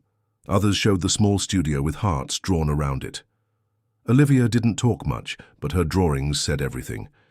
Each image was a declaration of love and longing. When the judge managed to get Olivia to speak, she whispered that she drew Daddy and Auntie Emily every night before bed. It was her way of remembering that they existed, that it hadn't been a dream, that they were a real family. Olivia admitted that she sometimes woke up thinking she was still in the little house with everyone, and then remembered she was in the mansion and cried. She drew so she wouldn't forget the faces she loved. Olivia described how Aunt Patricia hired an art teacher to teach her to draw better, but Olivia didn't want to draw better. She wanted to draw what she felt, and she felt longing. She missed her home. She wanted to hug her daddy. The art teacher didn't understand why Olivia only ever drew the same people. Olivia tried to explain, but it was hard to make adults understand that when you love someone, you want to draw that person a million times. About where she wanted to live, Olivia was just as clear as her sisters. The big house was beautiful but empty. The little house was cramped but full of love. Olivia preferred love. She would always prefer love. The judge touched the drawings carefully and thanked Olivia for sharing her honest art. Chloe was the last to enter. She had a reputation for being the bravest of the 4, but she was visibly nervous. She hugged an old teddy bear tightly. The judge asked about the teddy bear. Chloe explained that Daddy gave it to her when she was a baby. It was a special gift, the only toy she managed to bring from the old house when they lost everything. Aunt Patricia offered new, fluffy teddy bears, but Chloe didn't want them. She wanted that one because it smelled like home and reminded her of Daddy. Chloe said that in the mansion there was a whole room full of toys, but she didn't play. She just hugged her teddy bear and thought about Daddy. The nannies were worried because Chloe wasn't eating properly, but the food wouldn't go down when her heart was tight with longing. Chloe tried to explain this to Aunt Patricia, but she didn't understand. She said Chloe needed to eat to be strong, but Chloe didn't want to be strong without her daddy. She wanted to be with her daddy, even if it meant being weak. When asked about Auntie Emily, Chloe smiled for the first time. She said, Auntie Emily was like the sun. She made everything better. When they were sad, Auntie Emily would tell a silly joke, and they would laugh. When they were scared, Auntie Emily would sing a soft song and they would calm down. When they fought among themselves, Auntie Emily would help them make peace. Auntie Emily was magic in a good way. Aunt Patricia was nice, but she had no magic. Chloe also wanted to make it clear where she preferred to live. She said, looking directly into the judge's eyes, that she wanted to go home with Daddy and Auntie Emily right at that moment, that every day away from them was a day stolen from her happiness, that a big house with expensive toys meant nothing without the right people. Chloe begged the judge to let them go back. She promised she would be a good girl, that she wouldn't complain about the small house, that she would eat everything Auntie Emily made, that she would help Daddy. She just wanted her family back. The judge listened to all 4 girls and returned to the courtroom visibly moved. He announced a longer recess to make his decision. Everyone waited anxiously. William and Emily walked down the hall, hand in hand, praying silently. Patricia sat on a distant bench, seeming lost in thought. Her lawyers tried to prepare her for the possibility of losing, but she barely listened. When they were all called back, the atmosphere in the room was charged. The judge entered with a serious expression. Everyone stood up respectfully. He asked them to sit and began to speak. He said he rarely saw such a complex case. On one side, a woman with financial resources genuinely wanting to help. On the other, a loving father fighting against impossible circumstances with the help of an extraordinary woman.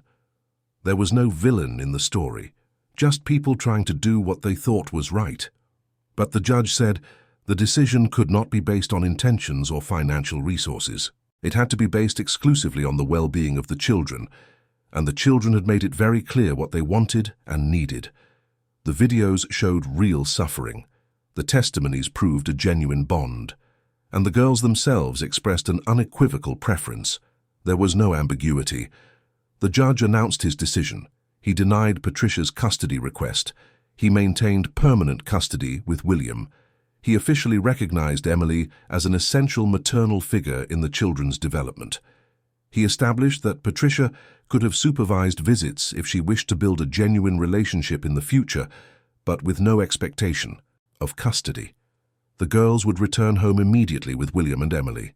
When the judge banged the gavel, finalizing the decision, several things happened simultaneously. William collapsed in tears of relief. Emily covered her face, crying. Julia smiled with teary eyes. Patricia's lawyers seemed resigned, and Patricia herself simply nodded, looking almost relieved. Perhaps she finally understood that she had tried to force something that wasn't natural, that love could not be bought or imposed. But the most important reaction was from the 4 girls. When they understood what the decision meant, all 4 screamed with joy and ran into the arms of William and Emily. They clung to them desperately as if they would never let go. Sophia, Grace, Olivia, and Chloe, hugged by their father and the woman they loved as a mother, crying not from sadness, but from pure, relieved happiness. They were finally going home, to their real family, to where they always belonged. The ride back to the studio was the happiest William had ever taken in his life.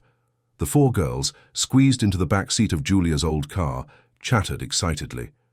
Grace couldn't stop asking questions. Sophia held William's hand through the space between the seats. Olivia was already drawing again, smiling. Chloe hugged Emily, repeating that she would never let go again.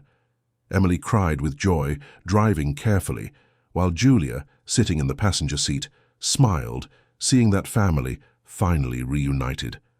When they arrived at the studio, the girls ran inside as if returning from a long journey. Everything was exactly as they had left it, small and cramped, but full of good memories. Sophia hugged the blankets on the bed. Grace kissed the old sofa. Olivia picked up her colored pencils and started a new drawing. Chloe found a spare teddy bear she had hidden and hugged both bears together. They were home, finally home. William couldn't stop looking at his daughters. The weeks apart had felt like years. He noticed they had lost weight despite all the good food at the mansion. Their expressions were more mature, as if they had aged from the traumatic experience, but he also saw the relief in their little eyes. The tension they had carried on their shoulders was finally relaxing. They were safe again, with the people they loved, where they belonged. Emily prepared a simple dinner: rice, beans, fried eggs, and salad, the food the girls had specifically requested. They all sat together at the small, cramped table, happy. The girls ate with an appetite they hadn't had in weeks. They all talked at once, telling stories about their time at the mansion: big but empty rooms, expensive but boring toys, nice nannies who weren't family. Every detail confirmed that the right choice had been made. After dinner, William said he needed to have a serious talk with the girls. They all sat on the sofa, the four of them huddled around him. William explained that their financial situation was still difficult, that they would continue living in the small studio for a while, that they wouldn't have expensive toys or designer clothes. He asked if they were sure this was what they wanted.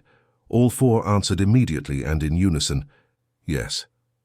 That they didn't need anything but Daddy, Auntie Emily, and each other. That night, they all slept together in the same bed as they used to. William on one side, Emily on the other, and four girls squeezed in the middle. The space was insufficient and uncomfortable, but no one complained. They just slept deeply for the first time, in weeks, safe, together, as a family. In the following days, William intensified his job search with renewed determination. The story of his legal battle had now gone viral in a positive way. People who had followed the case were touched by the love he had shown for his daughters. Some employers began to see him not as a failed entrepreneur, but as a dedicated father who deserved a second chance. 2 weeks after the hearing, William received a job offer as an administrative manager at a logistics company. The salary was $4,200 a month. It was an excellent opportunity. Emily also got a permanent job as a nanny for a family who knew her story and admired her. The salary wasn't high, but it was stable. Combining both their incomes, they would have approximately $6,000 a month. It wasn't a fortune, but it was enough to live with dignity. They could rent a bigger house, give more comfort to the girls, start rebuilding their lives for real. 3 months after the court decision, William and Emily rented a simple 3-bedroom house in a quiet neighborhood. It wasn't a mansion, but it was spacious compared to the studio. The girls would have their own room with 2 bunk beds. William and Emily would have a separate room. There was a living room, a kitchen, and even a small backyard. It was perfect for their family. The girls helped pack the few things they had, excited about the move. The moving day was a celebration. Neighbors from the studio who had followed the family's journey helped carry the furniture. Julia showed up with gifts for the new house. Susan, the social worker, paid a courtesy visit and smiled, seeing the clearly happy and stable family. Even Mrs. Davis appeared, bringing a homemade cake. The community that had witnessed their struggle celebrated the victory with them. In the new house, William carefully set up the girls' room. They didn't have much, but they made sure it was cozy. Colorful blankets, cheerful curtains, a shelf for books and toys. On the wall, they taped the drawings Olivia had made during the separation. They were a reminder of difficult days, but also of the love that overcame everything. Sophia, Grace, Olivia, and Chloe ran through the house, exploring every corner, laughing loudly. The freedom to make noise in their own home was delicious. William managed to enroll the girls in a nearby public school. It wasn't an expensive school like they would have had at Patricia's mansion, but it was good, and the teachers were dedicated. The girls made friends quickly. They went back to being normal children, concerned with games, homework, and what they would have for lunch. The traumatic experience slowly faded as a stable routine was established. During these months, the relationship between William and Emily deepened even more. They already loved each other, but now they had the space and privacy to explore their feelings. They talked about the future, about dreams, about the possibility of formalizing their union. The girls constantly asked when Auntie Emily would officially become mommy. Emily always smiled, saying that in her heart she already was. William wanted to make a special proposal. He saved for 90 days, putting aside every penny that was left after expenses. It wasn't much, but he saved $1,200. He went to a simple jewelry store and bought a commitment ring. It wasn't gold or diamond. It was silver with a small stone, but it was beautiful and made with love by a local artisan. William planned the proposal carefully. He wanted the perfect moment. The girls would soon be turning 7. Emily suggested a party at home to celebrate. Nothing extravagant, just a few school friends, a homemade cake, fried snacks, juices, and simple games. The girls were thrilled, helping with the planning. They chose the theme, colors, and music. William saw the perfect opportunity. He would propose to Emily during his daughter's birthday party, in front of everyone they loved. It would be perfect. The day of the party arrived, sunny and beautiful. Emily decorated the house with colorful balloons and happy birthday banners. She prepared a chocolate cake, which was the girls' favorite. William made snacks helped by the 4 girls who hindered more than they helped, but had a lot of fun. School friends arrived, excited, with simple but thoughtful gifts. Neighbors came by to wish them well. Julia came bringing educational toys. It was a humble celebration, but full of genuine joy. After singing Happy Birthday and eating cake, William asked for everyone's attention. He said he had a special announcement. The girls looked on curiously. Emily was busy serving more juice when William called her. She came over, wiping her hands on her apron, smiling, with no idea what was coming. William took her hand in front of everyone and began to speak. He said he had met Emily at the darkest moment of his life, when he literally had nothing, no home, no food, no hope. Emily appeared like a light in the darkness. She not only helped financially, but brought love when everyone else had turned their backs. She cared for his daughters as if they were her own. She fought alongside him against all adversities. Emily had saved not only their lives, but also their souls. She taught him that family is not about blood or money, but about love and dedication. William knelt, still holding Emily's hand. He took a small box from his pocket and opened it, revealing the simple but beautiful ring. He asked if Emily would marry him. He didn't promise riches because he had none, but he promised unconditional love. He promised companionship. He promised a united family. He promised to fight every day to be a man worthy of her. Emily covered her mouth with her free hand as tears streamed down her face. She nodded yes vigorously, unable to form words. The 4 girls screamed with joy. They jumped up, hugging William and Emily together. All the guests applauded, moved. Julia cried with joy. The neighbors whistled, celebrating. It was a magical moment that no one would forget. William placed the ring on Emily's finger and kissed her under warm applause. Sophia, Grace, Olivia, and Chloe danced around them, shouting that they would finally have an official mommy. Emily hugged all 4 of them, promising that she would always be their mother, with or without a piece of paper, but that yes, now it would be official. They were married 2 months later, in a simple ceremony at the city hall. They didn't have money for a big party, but it didn't matter. What mattered was the commitment they were making to each other and to the girls. Sophia, Grace, Olivia, and Chloe were flower girls, wearing simple but beautiful dresses that Emily had sewn herself. Julia was a witness, along with Mrs. Davis. When the official declared William and Emily married, the girls threw flower petals they had collected from the yard, singing a little song they had made up about their family. After the wedding, the issue of the inheritance came up again. During the legal process, they discovered that William's paternal grandmother had passed away, leaving an inheritance of $20 million to be divided equally among her 4 great-granddaughters. The will stipulated that the money could only be accessed through a legal guardianship shared with a member of the paternal family. Patricia had initially tried to use this to justify her custody request, but after the court decision favored William, the lawyers had to reorganize the situation. They established a professionally managed trust fund. Each girl would receive $5 million when she turned 18. Until then, the money would be invested, generating returns. Legal guardianship was shared between William and Emily now that they were officially married, but both decided they would not touch the girls' inheritance for daily expenses. It was their future, for education, starting their adult lives, fulfilling their dreams. They would continue to live on the salaries they proudly earned. This decision defined the character of both of them.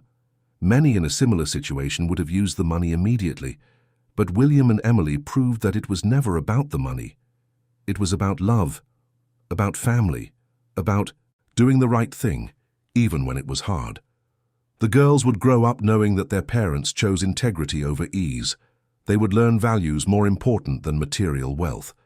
Patricia asked for permission for supervised visits, as the judge had established. William and Emily generously agreed. They held no grudges. They understood that Patricia had acted with good intentions, even if misguided. Initially, the visits were tense, but gradually Patricia learned how to connect with the girls.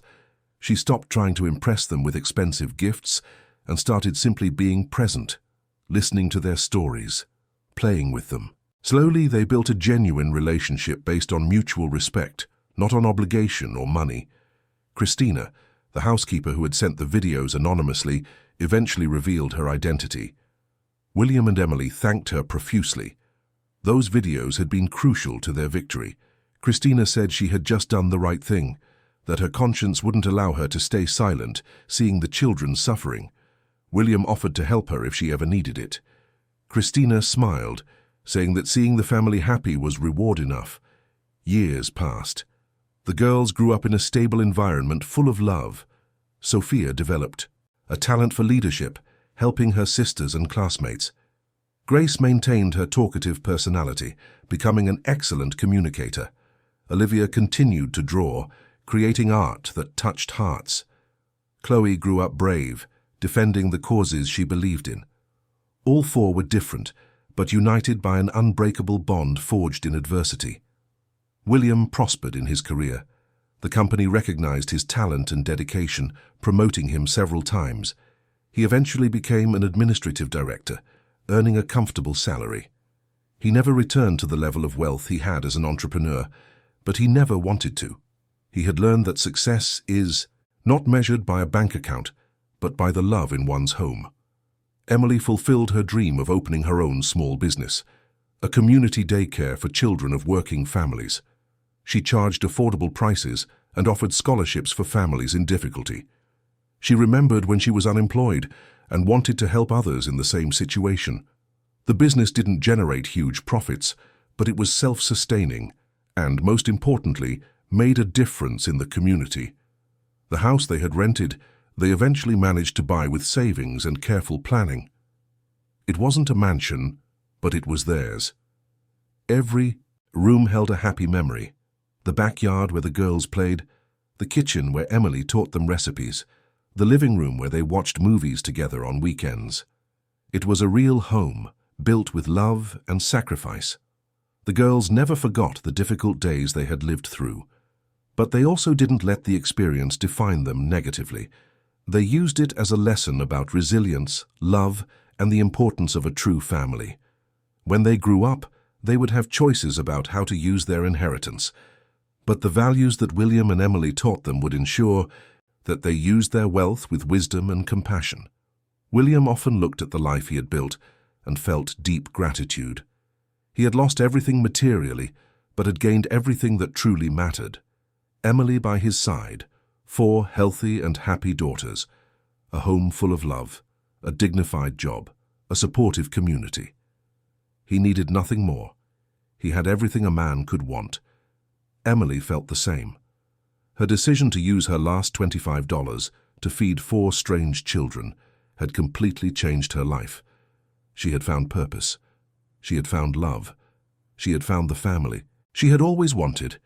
She proved that a simple act of kindness could create waves, transforming lives in unimaginable ways. And the girls, Sophia, Grace, Olivia, and Chloe, grew up knowing the most important truth of all. True love overcomes any adversity. A true family is not defined by money or blood, but by the choice to stay together even when it's hard. And that sometimes angels appear in the form of kind strangers willing to share their last piece of bread when everyone else has turned their backs. These lessons would guide them through life, making them strong, compassionate, and upright women. The story of the Harrison family was not one of wealth regained or revenge against injustice. It was a story about love triumphing against all odds, about ordinary people making extraordinary choices, about proving that what truly matters cannot be bought or taken away, only given freely from heart to heart, and that kind of wealth, once found, can never be lost again. End of story. Dear listeners, we hope the story of William, Emily, Sophia, Grace, Olivia, and Chloe has touched your hearts. If this emotional journey moved you, we have prepared a special playlist with equally captivating stories that explore the power of love and family. Find it here by clicking to your left. If you enjoyed this story, don't forget to subscribe to our channel and leave a like on the video. Every day, we bring unique stories that celebrate the resilience of the human spirit and the strength of true bonds. Don't miss our upcoming content.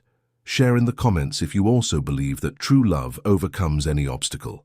We look forward to seeing you in the next story.